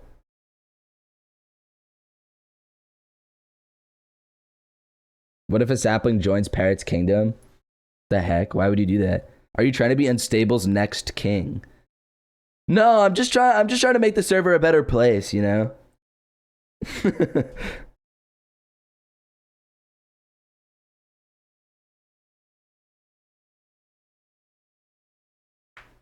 All right, hold up. All right, let me turn. Let's go to just chatting for now. Oops. There we go.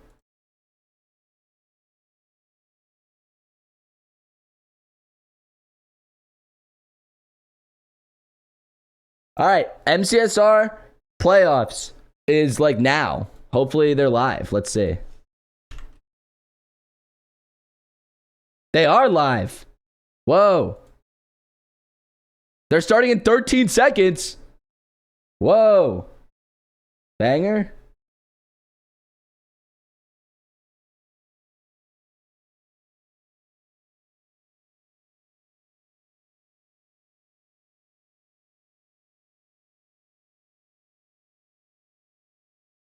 Banger.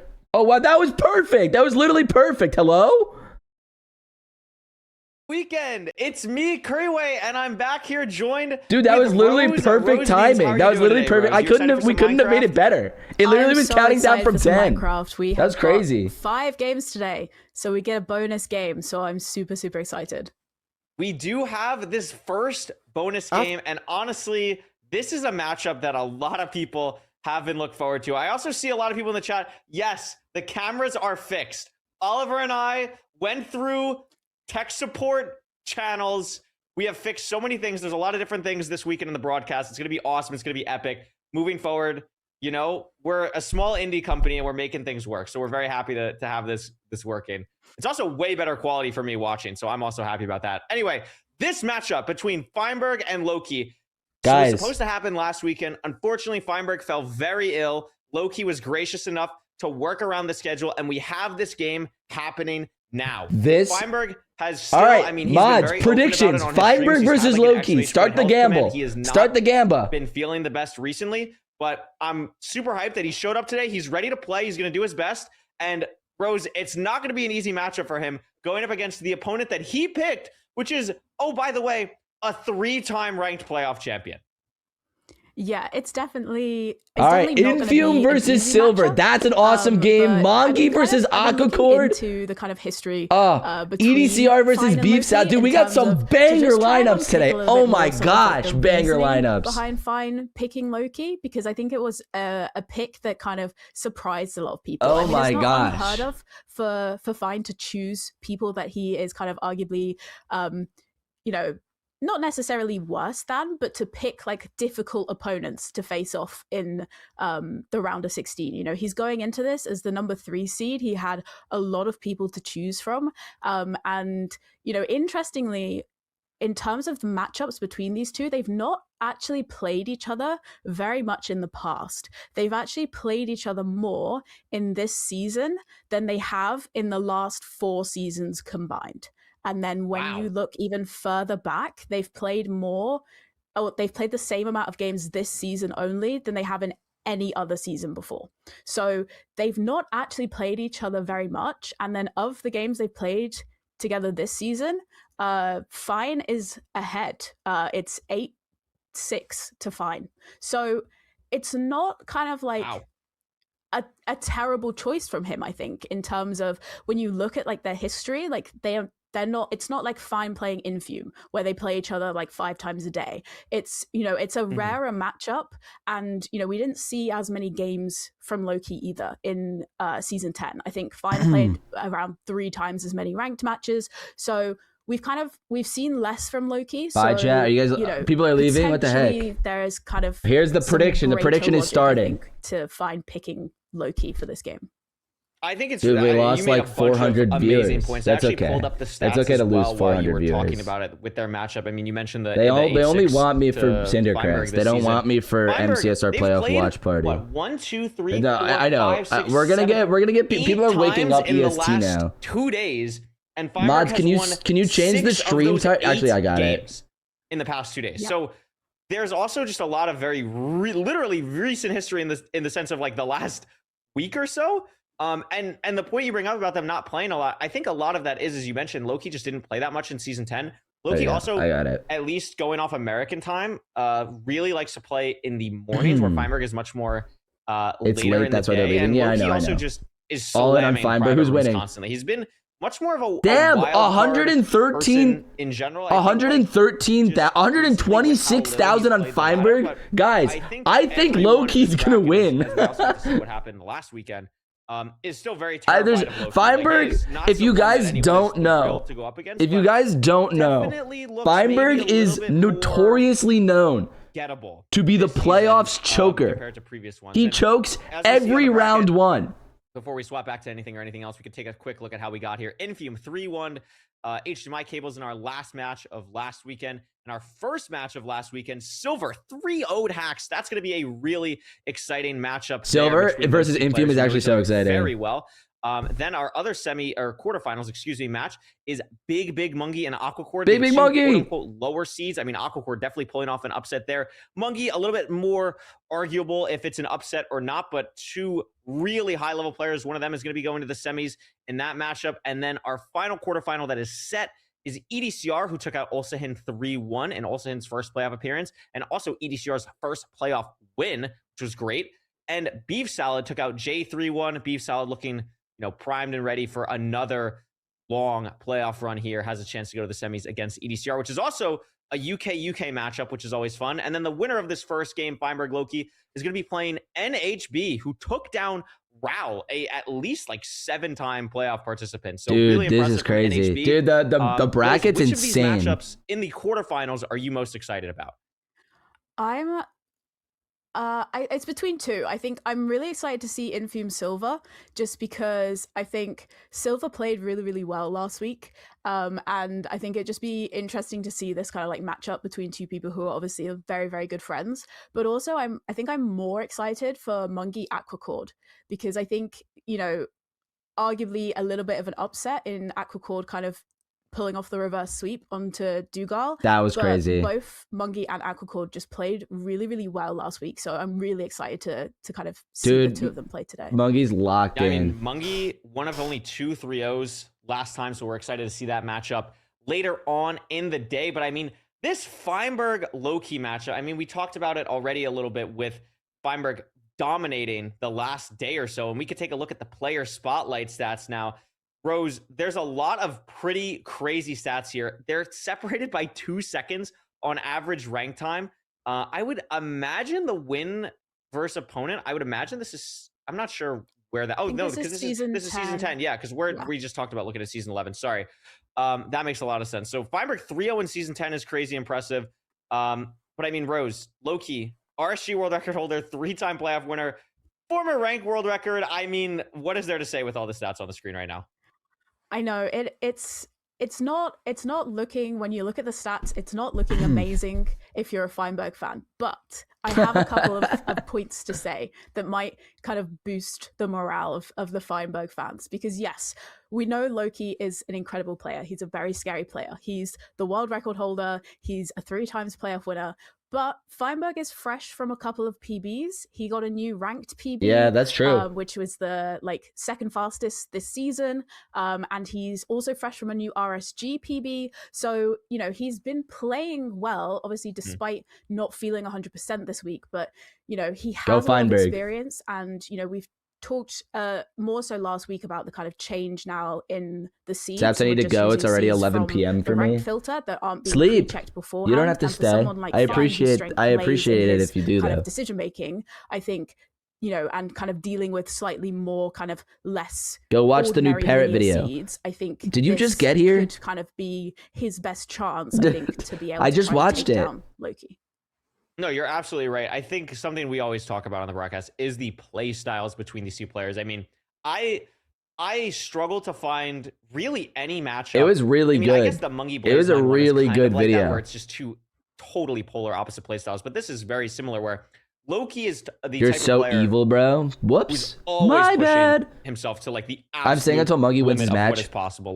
We'll play way more aggressive. We'll die way more. We'll really try and do some absolutely crazy things. And Fine is so much more methodical, and he's so much better at things like inventory management or making Saps, you're live so early. I was sleeping. What the heck? Yeah, my bad. To get back into a game, but Loki's I wanted to watch the unstable video before that just cannot be matched, before playoffs. Quite frankly, by Feinberg at some times, and really not by anyone. So being able to see that matchup and how you're absolutely right talking about the seed filtering, how that will matter in this matchup is really interesting, because if it is similar to the rank ladder, I mean, we're taking just this season and last season, that's almost 2-1 Feinberg. But again, I really want to stress the point. Loki is a private room demon more than anything. I mean, I believe he even has the private room world record. So, and that's not even one of his achievements. So it really could go anyone's way depending on the day. And I'm just hoping, Fine and Loki are feeling good, ready to have a phenomenal game today. Yeah, definitely. I think, whoever wins, I think it's going to be close in every single seed. So I'm really excited. I'm also really curious as well to see with our new kind of seed pick system as well, kind of if they're to kind of get a little bit into, I think, Feinberg's brain as well, because he's going to have the first seed pick. So it'll be really interesting as well to see. I'm so excited for this matchup. This matchup's going to be so sick.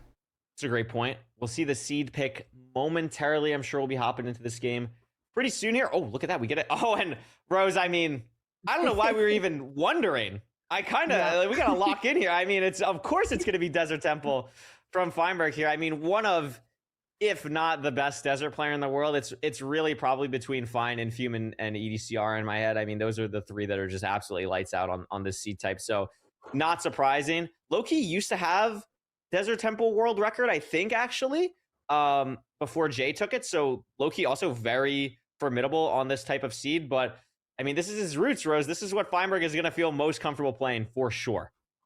Yeah, absolutely. I mean, long history of all advancements from Feinberg. So he's very, very familiar with the Desert Temple, and also, Desert Temple DT. That's so fun. Are you in unstable SMP? Yes. Type as well. Depending on. Thank you, Hazen Days, for the 2 months. Depending on your food. I just woke up to you being live. I'd ask. Are you going to be able to find a source of gravel? Are you going to have to go for a wood? Alex, you're not. Your sentences you sent me doesn't even make any sense. Going for trees, there's a lot of kind of little decisions that have to be made that can kind of see overworlds sort of diverge. And I think, again, as we've said, for a player like Feinberg, who is really, really strong on his kind of decision making and his kind of play choices, I think this could be kind of a really good first seed for him. Yeah, I mean, this can set the tone. It's going to be interesting to see how it plays out for these two runners here. And we're going to take a quick little second to stall just a bit more, get the players in the lobby. They're getting all the warm up they could possibly get. Low key, but let's move on here with the warm up. Let's get going here. I'm excited to start the action today. But Desert Temple is interesting, especially with the new seed pick system, because if Feinberg wins Temple, he can't pick Temple anymore. Where in previous seasons of playoffs, and Feinberg's spoken about this on stream and also just in the ranked Discord about how he prefers this seed type system. So interesting to kind of pick it for your first seed. I mean, obviously it does set the tone, but I'm curious as we get more used to the seed type where maybe you try and save a seed pick that you really like for your second or third seed either if you win and then you have like a bounce back game if it's 1-1, or you lose that first seed, then you get another seed pick, and then it's like, okay, now let me pick what I'm comfortable with after trying to, try and maybe throw my opponent off in the first game.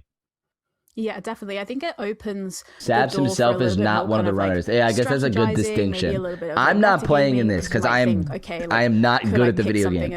But I will watch and make comments about it, even though I don't know as much as them. Mix it up and, as you said, because I want to watch it. C type that you're kind of strongest with in the bank for later. So I think, it's going to be really interesting to see kind of how these seed picks evolve and also how the system evolves kind of as players get used to it. No, absolutely. We're going to see what that's going to look like shortly. Again, very soon. Once we hop into this game, though, we will be good. I know, Rose, I'm trying not to mention it because I don't know how traumatic it is for you, but I did see you tweet that you did have another ant incident.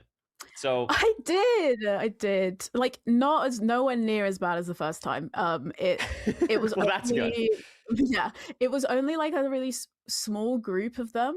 And I've not seen any since then. But it was like I went into it's like a new location this time, because last time they were like downstairs. They were in like the hallway and in the kitchen, and this time they were upstairs in the bathroom. And I have no idea how they got into the bathroom as well, because like they were concentrated on like the other side of the bathroom. Love watching but it was Mungie. at like midnight, 1 o'clock in the morning, as I was like wanting to go to bed, and then I'm having to fight off the ants again. But there was a lot less. All right, who won the prediction? Was it Feinberg? I have no idea where they're coming from. So that is terrifying. Did you eat today? No, I haven't. Ants have ranked up. They've reached. I'm actually not that hungry. I had like I had a snack at like 3 a.m. before I went to bed, which I know you're not supposed to do, but I was hungry, and so I'm not that hungry right now. Dude, my chair is creaking so loud. We can do a pred now. Thank you, Anonymous, I'll say my pred first. I usually ask. Gifted. I'm gonna predict. Fine's a very good friend of mine. Loki is someone I respect a lot. I think Feinberg is gonna win. I think he's gonna have like Curry wins on Team Feinberg. Wait, that's so interesting. Feinberg 3-1 and bank on that. Feinberg 3-1. Wow. Okay. Wait, I want to. I want. It's gonna seem like chat. I want Feinberg to win. I know Feinberg personally. Feinberg is my friend. I have played in things and videos with Feinberg. Feinberg's super cool.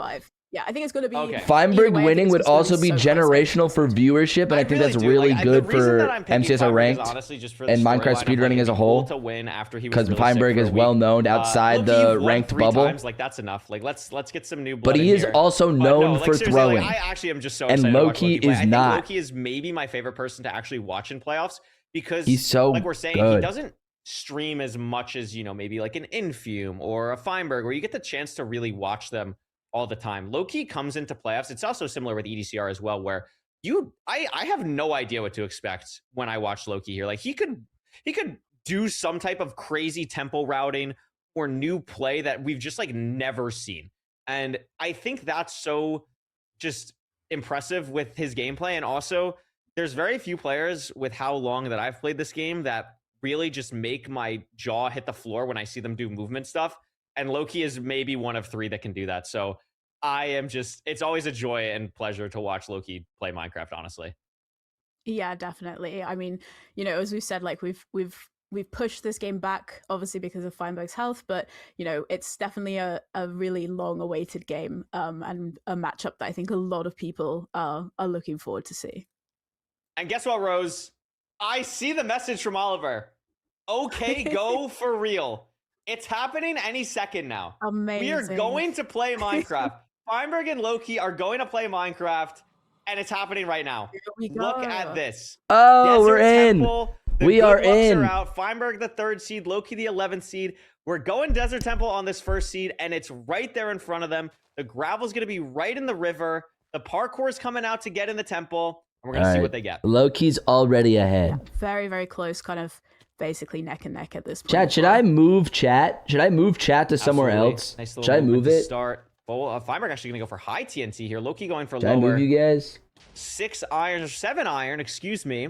13 Where do you guys gold, want it? Do you guys want it here? And I mean, look at the inventory. Look how quickly. Wait, this is actually Loki a fire organized spot the for it. Hold hotbar up. from the bottom of the temple here. Does the head hitters out the door. I mean, this is what I mean, Rose. Like his just top level speed is Hold just up. I'm actually a good streamer. Wait. Yeah, absolutely. Just like so quick, just makes it seem so easy. As kind of starting to find his feet with, you know, sorting out his inventory, kind of going for the management there. I think they're both kind of going for gravel pretty much the exact same time. Yeah, and something to note. I have a black sizable rectangle amount of food, like that's just enough where you can slightly play pretty comfortably. transparent. 20 rotten flesh and 2 golden apples is really nice. You kind of have And so it's one now golden apple over the for, thing. You know, purling to the fort. You have another golden apple for purling to the cords. So really nice here from the runners. Low-key going to be just slightly ahead of Feinberg here. Professional streamer over here. Similar plays in this overworld. We're going to see what this nether looks like. Okay, for Loki's with going to a enter maybe phenomenal 5 portal. seconds ahead of Feinberg. Maybe heard a spread for Feinberg. I mean, looks really dominant in the first minute or so Oh, here. wow. And this is going to be a stables with no sight of the fortress. And correct me if I'm wrong, but I didn't think I saw a triple either to start. Oh, no, there is. I don't. Look at that. There in the is. middle. There is in the middle. Yeah. But I think it's Okay. just. I can't see because he's moving too fast for me to. It's to going to be a tell. No, double it's two. It's triple. double triple. But this is something we see a lot, Rose. Like, I have had conversations with, you know, Feinberg, Silver, Dugal about, like, what do you do? If you get a double triple in playoffs, what do you do? Do you play it? Do you go for the gap play? Because I think in actual ranked games, it's a lot more questionable. I think the consensus is, as Loki is going for the gap, I was going to say, I think the consensus is most people play double triple because you don't want your opponent to play double triple and then they hit it and then you're behind. But Loki, maybe just knowing that his mechanics are so impressive, can make up time elsewhere in the seed, goes for the more consistent play here. I mean, there's TNT as well. We might see Loki do some TNT plays on this other section of the stables here. No, gonna decide to mine it entirely out. We've seen some TNT in stable so far, but immediately Rose, 2 completely different ways to play this Bastion. Interesting. Wait, this is so absolutely. interesting. And I think for Thank you, Fine Mira, as for the well, tier 2. You know, knowing Tier that, 2. Oh my you know, gosh, thank you. technically, in terms of, you know, movement, it's not going to be as fast. And I don't know. as clean Feinberg has as 10 Loki obby already. Is, you know, 9 going pearls. for that kind of Strings push all right. play, trying to make this double triple work, going for the faster route in opposed to, you know, going for the gap where 13. you're going to have more gold. And you know, he's just checking his trades now. 17. I think it's going to work out pretty well for him. I mean, 2 stacks of string, 22 pearls, 17 obby, though, is going to be the problem. I think there's still some gold to trade, so maybe he's going to get 20 here. He's still at 17, and Loki is fully out. So Wow. that is the difference immediately. Oh, no, not fully out. No, Excuse he's me. not. No, because he thought didn't was have the out. pearls. Just kidding. Yeah. A really nice pearl hang off. Yeah, he has 15 as well. He should be out right here, though. 21, so yeah. I think he's got 21 now, but Fine's Yeah, still 21 now. looking. And Feinberg actually Loki is out. maybe Feinberg looking for anything. I wonder if he's going to go for a home portal play. He is. So this is an entirely different seed basically now for these 2 runners. I mean, they're probably going to go to the same fort. Loki with an So absurd many amount of strings. mobs. Yeah. And Feinberg probably going to run into the same thing here because purling on very low render because of the pearl hang to home portal. Going to probably have a lot of mobs up here as well. But I think about the same amount of wait, blazes, so but many way less blazes withers. for Should be able to get through Feinberg. this a little bit quicker. Yeah. Just a little bit slow getting the fire res off there as he's kind of building up on to the fort. But yeah, both with a lot of strays, but taking a little bit of damage from withers for Fine as well. Yeah, having to actually eat gonna his eat the second gapple there as well. Yeah. It's going to be No, a lot I like that here. play. Oh my God, I mean, so many Feinberg is rods. kind of in the clear now. One other skeleton gets a really nice shot on him through all the other mobs. Loki raised the render, trying to find the spawner, has 5 rods, and doesn't have to get a 7th because he's not home portaling. So if this blaze dropped, it didn't. So Loki still needs to 4. find one more. Could have been able to put Feinberg Dude, in a the strays really are just pressured insane. spot there. 4? Or, Not come gonna on, be the case. drop. Oh my Loki God, has to 5. spend this time now just trying to get Wait, this is one insane. more rod, whereas Feinberg, There was blazes He's behind 2 you because again, of the home- Feinberg. Yeah. And, you know, same amount Are of we gonna rods for find both the players, but spawner? just No, or- taking a little bit more time to kind of find the spawner here. I think Loki's just going to blind and on- Loki's just on blinding 10. on 5 rods. I've never seen a play like this. This is, Oh my like, God, obviously please he's go not for gonna leave on it. 2 Go eyes, for a but one I eye. find it really Go for a one eye or interesting 2 eye. that Oh my he's God, not that'd be so crazy if he goes for a forcing one eye spawner. or Maybe 2 eye. he's He's trying not to going hang off, to, then lower but render that'd be again and play a insane. stray. So Potentially. really interesting play. Yeah, maybe just going for getting the blind. Wait, this is such an interesting seed. What? A lot easier, knowing exactly what direction he needs to go into after. Is he committing a one eye? No, he's gonna probably find the spawner on his screen, but he still obviously has to activate his pearl hang that he has back to his home portal. Yeah, and this blaze still doesn't drop for Feinberg, so we know no, Feinberg's gonna get some W overlap. Loki actually still needs blazes. To the left that it's not gonna activate. Raising the Feinberg's actually okay. Here, Loki and finds there's it. The spawner. This is the same spawner that Feinberg is at now. Loki does only need one more rod, but I don't think he's gonna get it because Feinberg didn't get it either. Unless Loki had maybe one more stray here. Feinberg gets it. Gonna spend some time pre-crafting as well Feinberg during gets this. 7. Now, and Loki gets 6. Yeah. But the difference is Loki already measured, of course. So even though oh my god, Loki's in the lead. Is in a slightly better spot than he was a little bit ago, still basically behind another split here, and Loki's gonna be able to go to chords, clearing out inventory as he goes, and is in a really nice spot here, pre-crafting now on the way. And I mean, Rose, look at how fast those pre-crafts are, just absolutely ridiculous at the top level. Yeah, pure speed and plenty of explosives. He's got plenty of wool spare if he wants to grab extra. Wait, this is such an interesting play. There's not going to really be any need for a player like Loki to be able to do that, and it looks like he's pretty much at his chords now, whereas Fine is obviously still making up for the time now as he's also digging down though. They're like pretty neck and neck actually. It's going to come down to Nav. Strongholds. I mean, Feinberg got here, I feel like, incredibly quickly, but Loki looking for something. It's down to Nav. It literally is down to Nav. It's literally down to Nav. Loki probably gets there first. Really good spike now, but open the door maybe slightly for Feinberg here. Loki's going to have to hunger reset. Feinberg will as well. So Feinberg doesn't find it literally right now. It's oh my god, Loki's game. I mean, Feinberg's in the stronghold now. He's hungry Loki's ahead, but I think Loki's ahead just enough where I don't know if it's gonna matter here. No. I mean, you never know with a zero. It's back 94, I want to say. No, 97. So not super easy, but Loki, I mean, has been known to hit some really impressive zeros. Loki's so good at the game. He's gonna get the first bet off. Yeah, good damage so far as well. We know he's got plenty of explosives.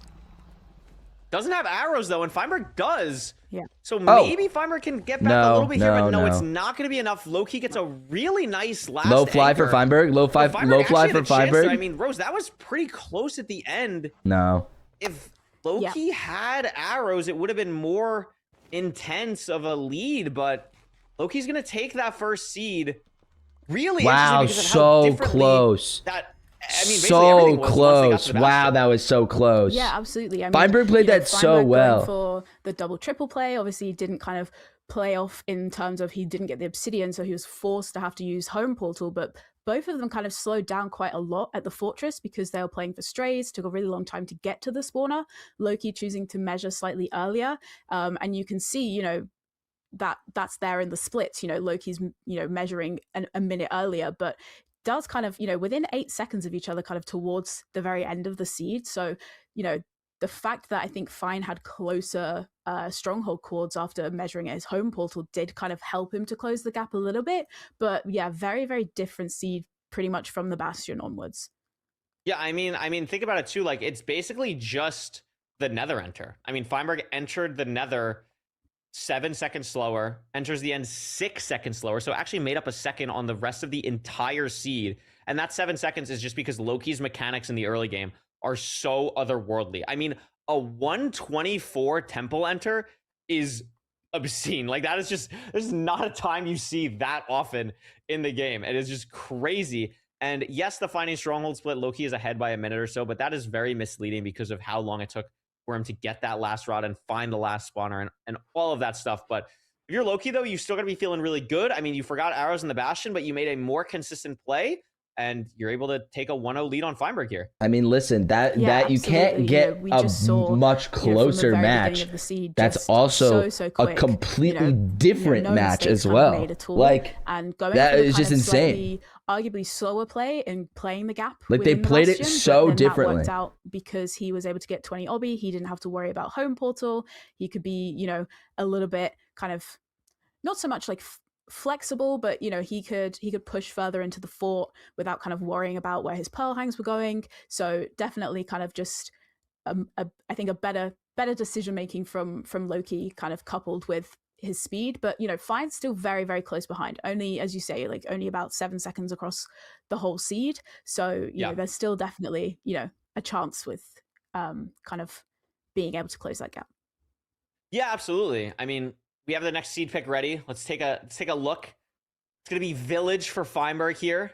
I like it. I know we talked last weekend about how Village is a very deceptive seed type because, it's usually the first seed type you learn when you're starting. It's like, oh, Village, you get all this food, you get all these beds. It's pretty straightforward. You have a blacksmith chest with everything you need. But at a high level, Rose, there's so many small decisions in the routing about how much food you're grabbing, about how you see hard toggles happen for lava pools. There's so much high level tech in Village that honestly, some of it too still yet to be discovered. Yeah, definitely. And kind of as we were saying, it's almost there's kind of more micro decisions than you have with the Desert Temple seed, because it's as you approach the village, you're choosing, well, where is the blacksmith? Where is the golem? Am I going to need to kill the golem? Where am I getting my beds from? Where am I getting my hay bales? Looking for flint, as you say, with kind of toggling hard to look for that kind of fire spread. Obviously, the harder the difficulty, the faster fire spreads, and it means it's kind of easier to hopefully find one of those lava pools as well. Oliver's moving us right along here, getting us back on schedule. Gonna be the second seed here, Village, near an ocean. You saw Loki for like half a second. Open that pie chart, maybe see if you have a BT reading real quick. I mean, you never know. Could happen, but already we're seeing a complete difference in play here. Feinberg getting 2 beds from the hotel house. Loki deciding to get hay bales instead. Both now getting to the blacksmith, and it's going to be a really nice blacksmith. No reason to kill the golem, Rose. Iron pickaxe, 4 iron. These runners are going to be set. Yeah, exactly. You've got everything you need to make, bucket, flint, and steel, which is what Feinberg is going to go for. You're not going to kind of take the time loss of killing the golem here to potentially get more blocks, because you can just kind of mine more wood from your village houses as well. But now you're going to see runners are kind of looking around, looking where they're going to find their gravel from, where are they going to find their lava pool. A little bit harder if you've got, obviously, with the trees, you can see kind of the toggling into F5, looking around as they are mining the wood as well. Yeah, I mean, Feinberg now getting the hay bales. Taking a look in this desert, it's kind of awkward to look for the lava pool, though, because of the way this terrain is laid out. You have this desert that ends up going higher than the plains, so it's a little bit awkward to really see if there's a lava pool in that direction. But these runners are going to be very familiar with the filter. They're going to be knowing exactly where to look. And in the corner of Feinberg's eye, he does spot a lava pool, and Loki goes a completely different direction, decides to go up the mountain. Which is the overall difference that we have. Okay, no, Loki finds a lava pool, but I think Feinberg's actually ahead. This time, Feinberg's going to have at least, I want to say, a 10-second lead here going into the nether. Yeah, absolutely. And just the slight kind of change. Wow, in what the a route. fast portal. Loki went That's a slightly crazy. different way because he saw a big patch of gravel, whereas Fine was able to grab his gravel from in the river, and he was able to Loki see the lava pulled pool through. Is he on? No, for a second I thought the soul sand was Blackstone. Don't know how that happened in my brain, but Feinberg's going to be off to the Bastion now. Loki now just getting in the nether, not too separated from Feinberg. I mean, going to be interesting to see the terrain these players take. Feinberg deciding to lose height here to go down to the lower terrain. Loki, on the other hand, you're going to see him take this upper terrain here, which I think is a lot more conventional at a high level. It's actually, I mean, you're seeing Feinberg now have to mine through this netherrack to get back up here. Loki's not going to have to do that. Going to have a much better sight line on this Bastion, which I believe is bridge that we can see on Feinberg's screen here. I'm very curious where this top section is going to put Loki out. I think Loki's going to win, but I'm rooting for Feinberg. Definitely make up time getting actually into the Bastion, because Feinberg has to get so many blocks for getting into this Bastion. I mean, wants to use netherrack for potential routes as well, where Loki is only going to have wood, so that's something to keep an eye out for as well. Yeah, Fine choosing to kind of gather more netherrack as he was going to kind of limit the chance of your wood catching on fire as you start your kind of route. And, he may have been second into the Bastion, but he is first to kind of be mining at the Chalice, at least. Yeah, I mean, it is going to be really close here. I mean, just barely ahead. Loki did check that one chest, though, which is something that Feinberg's going to be able to probably overlap with trades, so it's not that big of an advantage for Loki, but I mean, I would say they're relatively even right now. Feinberg's going to be going for a modified Sug. I've never seen that, but I'm sure it's pretty common at a high level to not to go fully high up at certain points. Loki deciding not even to go for it in general. We've seen this playstyle matter at different points. I mean, maybe if you know there's not piglins in a certain area, especially because Loki already had checked that chest, knew that there weren't piglins that were going to be aggroed by the gold block. So is going to go for the auto funnel here, but no piglins are mad roast for Loki. And Feinberg now, after a successful Sug, is going to be pie charting. So Loki's in a pretty weird spot, but should be okay now. Yeah, just had to kind of punch one of the pigs to aggro them into the hole, but yeah, just didn't kind of have the same sort of trail of piglins running after him as Fine did. No, very interesting. I mean, I guess maybe he had forgotten that he didn't aggro them or something. It's but just kind of unfair. Thank you for the super chat, Sloth. It's kind of unfair though, because Parrot has plot armor. 11 for both when we runners just so far. want They a should fair get battle everything they need between from the trades. Cindercrest and Parrot's army. They both have the iron sword from the blacksmith as well. Yeah, so they're not dude. gonna need to It's just not pre-craft fair. That. And Loki getting a really nice pearl hang off. Assuming Feinberg's was pretty similar as well. 20 yeah, obby for Loki now. Feinberg Going...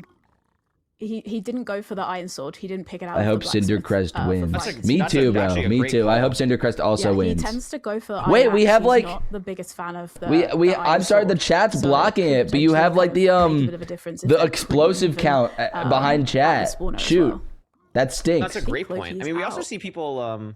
Yeah, Loki's fully out. I'm not sure what Feinberg is still waiting on. From the here. land, yeah, 20 yeah. pearls, maybe. It could be. I'm the sorry that you only guys- thing you that guys I'm are really thinking. blocking Gets it. another pearl trade, yeah, and that's going to be it for Feinberg. So it's going to leave now. The graphics are so cool. We can see actually. Oh, we have the stats. Wait, Rose, we have the stats now. I forgot about this. Oh my gosh, That's why I was kind of shocked when you put it there. Where else would I put it, This bro? last weekend. I don't Wow, want look to at put it that. over So Curry 25 way. for each player at the moment. I can A turn lot off of chat. explosives You want me as to well turn it that off? they'll have. Do you want me to turn you guys So, off? I mean, I guess Loki ended up getting slightly more piglins. Got hit by a skeleton. Yeah. On the pearl. Really heads up play. And is still I think getting he got shot again. Yeah. Wait, he did get shot As he again. was That's kind of trying crazy. to throw his pearl, I think.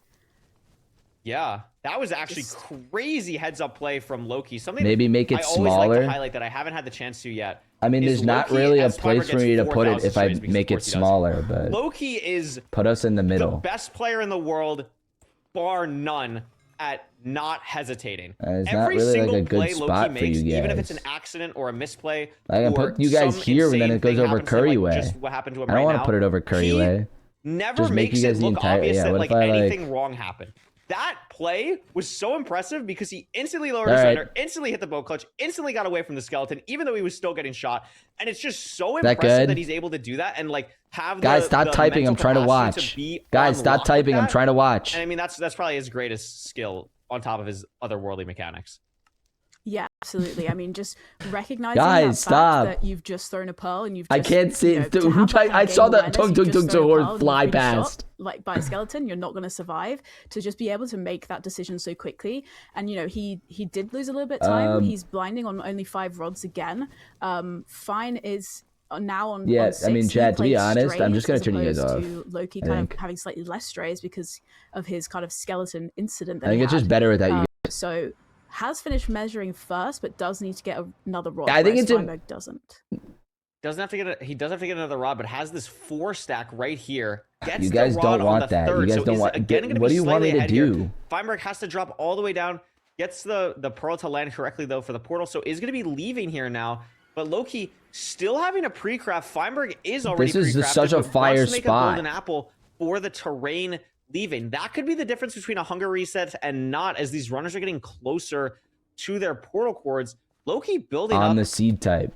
quite high. Where, falls like, down what? because he's trying to get Look- away look from how these big my magma chat is, cubes. though. Has to pearl all the way down to the basalt because he doesn't want to get hit by them when he's building the portal, and is going to make Has an Mongi played yet? No. underground gravel one in the Make lava. us smaller. Really impressive stuff here for Loki, but wasn't able to get the pearl or the like flint and steel Can't it clip or whatever you want rescale? to call it off the. But I'm, but I have I And can't doesn't like need to make it worry about doing thinner. the hunger reset because he made Unless took the time to chat- make that chat golden gets apple, cut off. and because he didn't have to deal. Chat with the gets giant cut magma off if I cubes, make he it just, thinner. You know, Loki just lost the time there. I mean, just unbelievable. Feinberg is Really just heads up like play from locked Feinberg in, make to be that honest. golden apple, You guys save are so too much wide. You're time not wide. not It is having like to a go for good the chat hunger link. reset here. I don't Make it smaller, already whatever. completely No, forget if it fuck was you caged guys or are. not. Loki also I'm having putting it a there, hard time and I'm also turning you guys finding off. the portal. And He's you gonna guys find it lost. now. You guys Feinberg lost your getting to a privileges. 94 You lost setup. chat He's gonna privileges. Get the first bet off. A ton of explosives as we can see on the bottom of our screen. So is going to be okay here as long as this double bed is clean. It is, I believe this is the last bed for Feinberg, and it is going to be enough. And Feinberg is going to tie this series up 1-1 after seed 2. Yeah, amazing from Feinberg. I think. What is he doing? Just, a little bit lucky in terms of the mobs, but taking that time to make the golden apple and not kind of having the same kind of issue of trying to Banger. dodge the 1-1. magma cubes that Loki did, and then obviously falling off, having to build his portal Rip in the chat lava. dove emoji. Just those kind of little things were just allowed Fein to kind of make up the time that he'd lost. Where does I want to see, like, I bet Hax is watching. I want to see where he puts his chat. Feinberg entering 8 seconds ahead, entering the Bastion basically the same time, but Loki had such a better enter in the Bastion. But then the skeleton loses Loki probably like 20 seconds at He's least. bottom left. In the he just puts it over Curry. It only shows 15 there, but I think it was significantly more than that. And then again, the difference between, I mean, you see actually a lot of that in the found stronghold split. Like Loki actually makes up 8 seconds, which is kind of crazy given everything that he had to deal with there. But then also really struggled on the nav. I think if Loki was really able to get that nav, and then we also saw him fail a little bit building up to the 0 at the end there, so maybe it would have been tough for him, but had a chance to still be in it. I mean, Rose, despite the play styles, despite these runners being so different, these matches have been really, really close.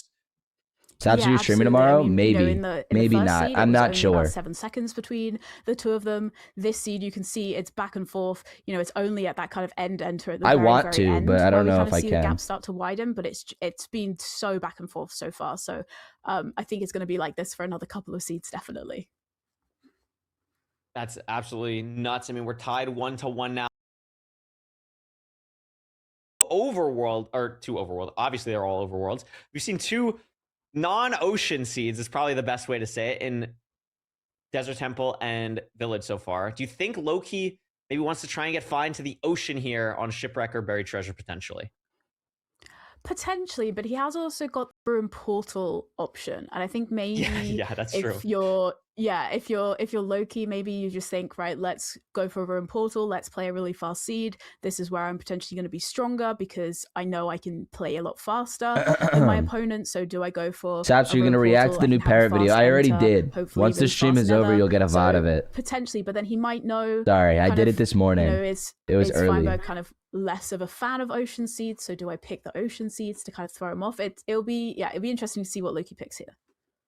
It's always some fun mind games. We'll have the seed pick up just a second here. Oh, look at that. It's ready. It's Shipwreck Rose. Interesting seed pick because it's always the one that's like, if you want to go ocean, why are you just not picking BT if it's on the board?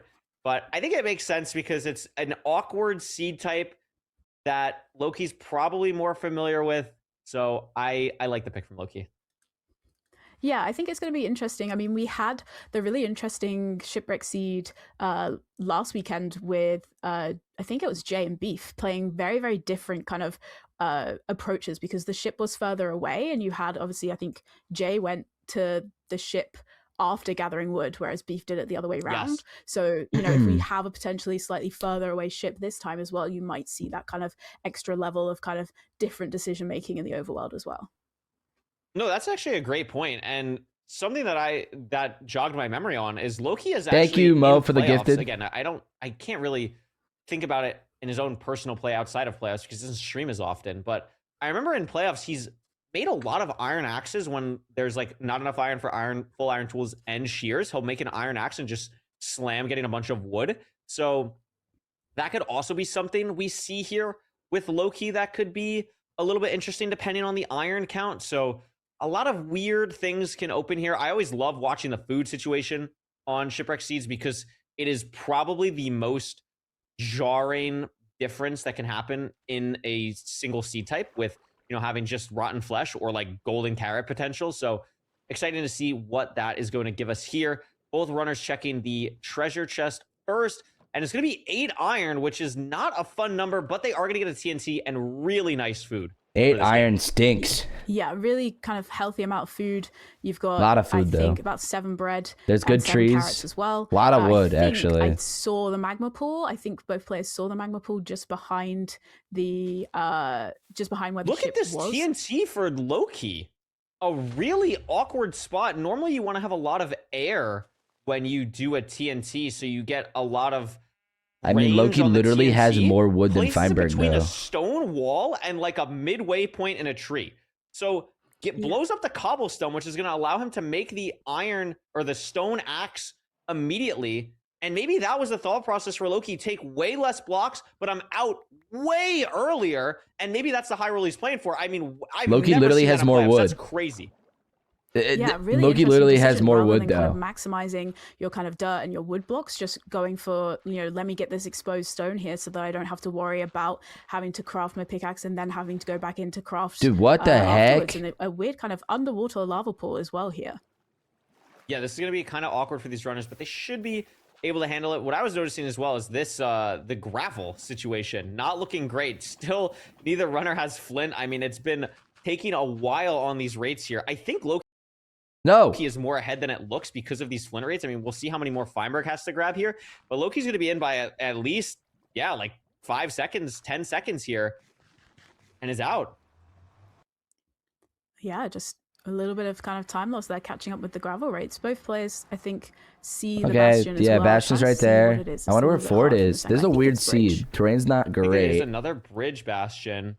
And this is actually where the play for Loki is going to backfire a little bit. He's going to have to grab more blocks at some point. And this is actually the opposite of what we just saw last seed, where Feinberg, again, taking such low terrain, though. This is the second time in a row where Loki's tried to go high and Feinberg's going low.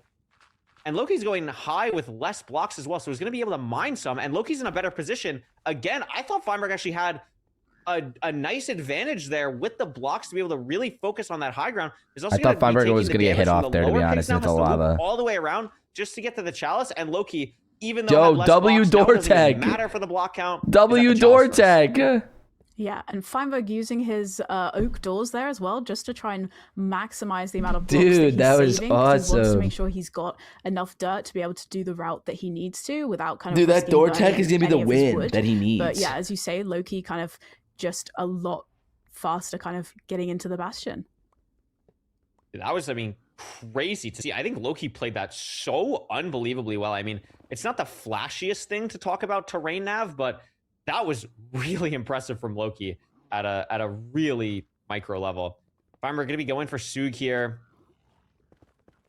Has not that many piglins on the bridge. Has to watch out for this hoglin as well, but should be okay here. Loki already set up the auto funnel and is just kind of waiting here. Not that many pigs, though, for either runner, because it looks like they kind of waltzed off the side of this Bastion here. Loki finding a couple others underneath the Bastion, but bros, it's not looking great for either runner here, to be honest, on the pig count. Yeah, and Fine taking quite a lot of damage there. He seems to have He's got a carrots, lot of crossbow though. piglins. Guys, he's got golden he got down carrots. to That's 3 not hearts, so fine. kind of having to, Feinberg waste a is little bit of time fine. with healing up and kind of a little bit just slower, kind of making sure Hi, that he gets Sabs. all of I'm his in your piglins new into the hole Discord as for the well. Clips channel. Do we upload our clips or just paste the Absolutely. Twitter link? Loki still has over a stack You can paste of the Twitter gold to link. trade. I'm curious what If it's gonna that's be when easier, you can Feinberg do checks, that. because Loki could still be here for I don't mind a that. hot second. I mean, Thank has you for asking. only 4 pearls. If you want to post the raw file, though, that's also Quite okay. a while on that. No fortress on the wide macro.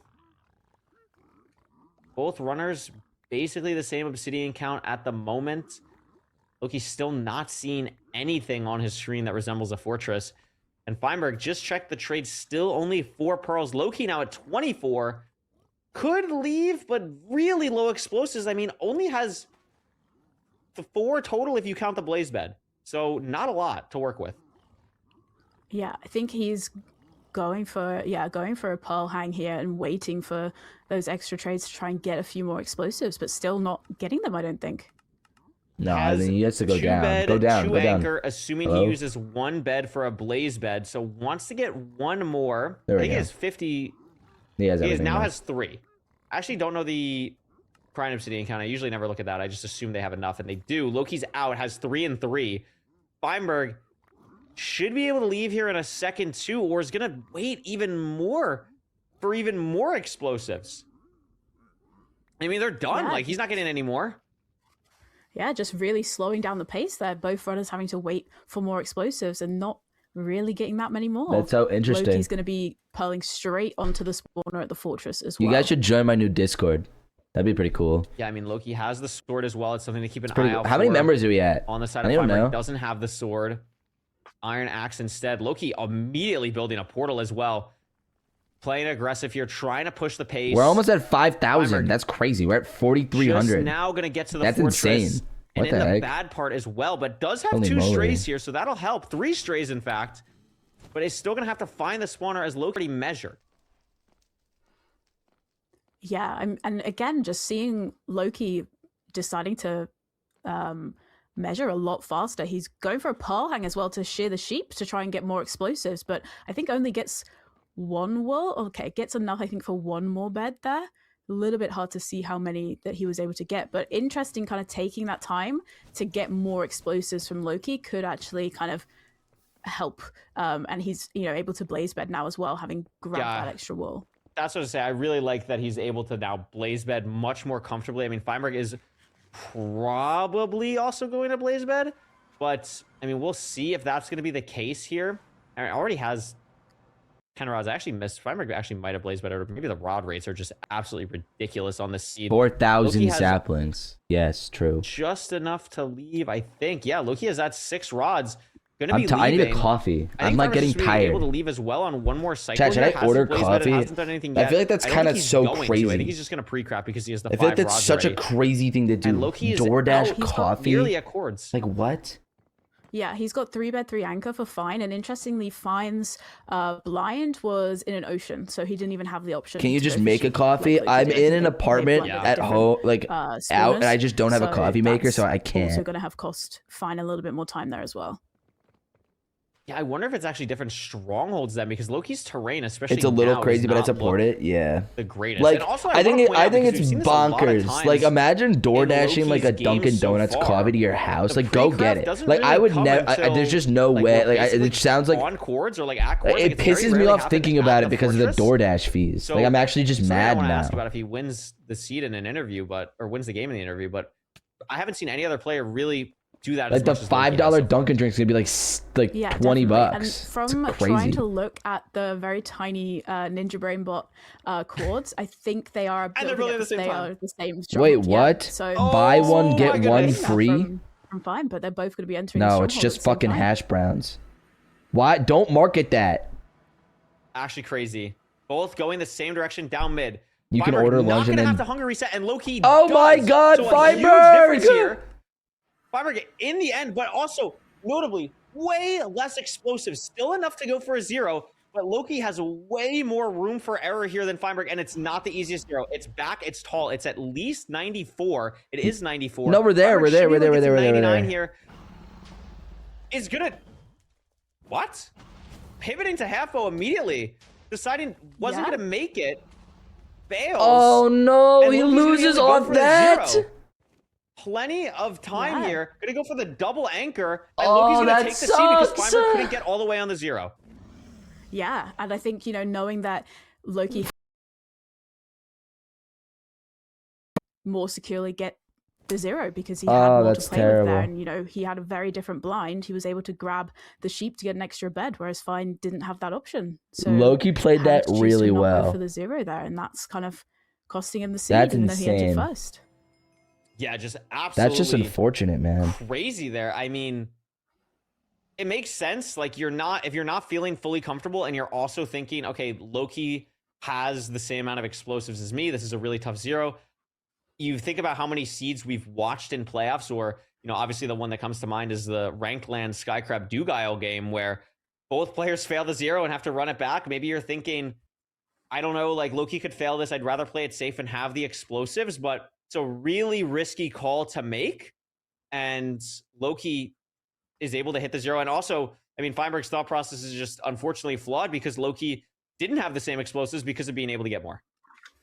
Yeah, absolutely. I think maybe Feinberg is thinking, I'm in the end first. I know we have low explosives. I know we both stayed in the Bastion a long time trying to get more. He might have just assumed that Loki had the same blind as him and didn't kind of consider the fact that he would have been able to get more explosives than him. But, we can see really, really back and forth in terms of how close they were.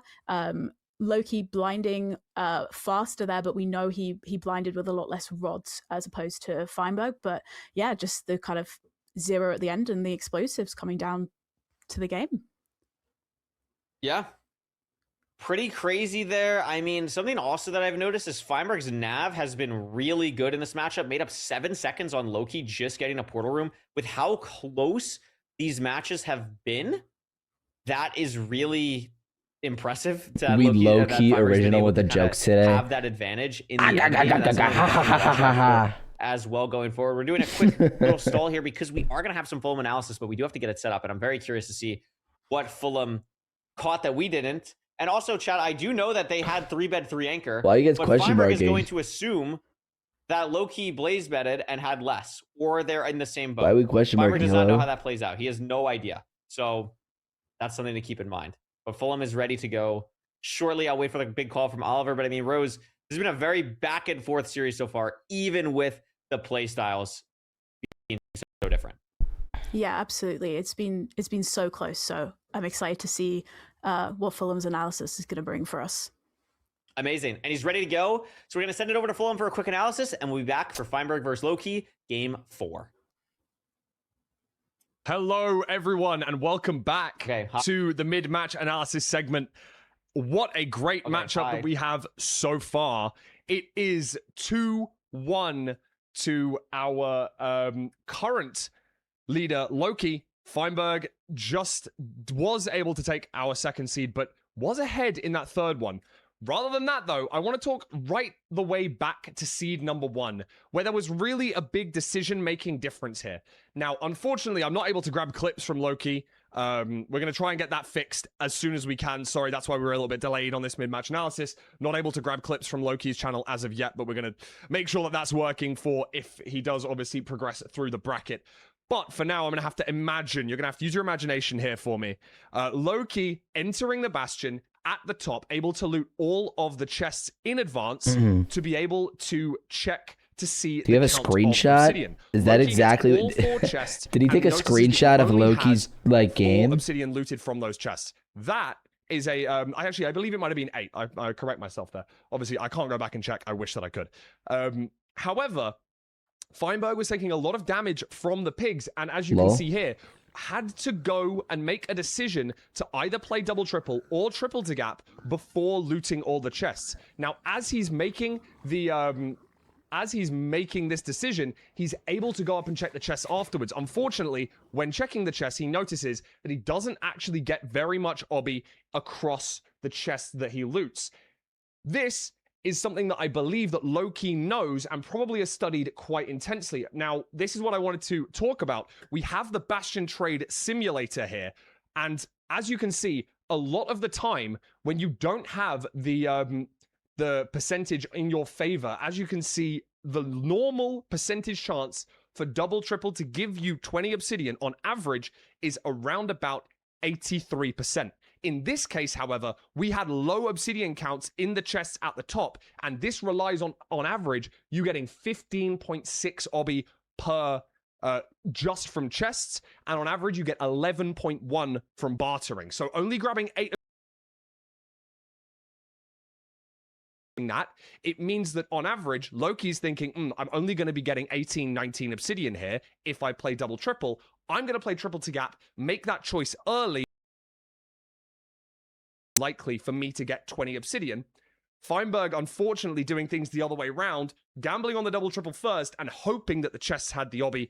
Little bit unlucky for him not to get that 20 obby. It did end up maybe swaying the seed back in his favor towards the end, giving him much better terrain to second portal coordinates. Chat, I'll be right However, back. I'm gonna quickly run to the bathroom and I did before want the to match mention starts. that 0 in the last seed there. We were able to have a little message with Feinberg, and he did say that he felt like he pearled a little bit too low, was a little bit worried that he was not going to make it to the setup in time, so decided to bail. Unfortunately, you can't rely on Loki not hitting a 0 cycle though, and of course, he was able to, taking us to a 2-1 lead.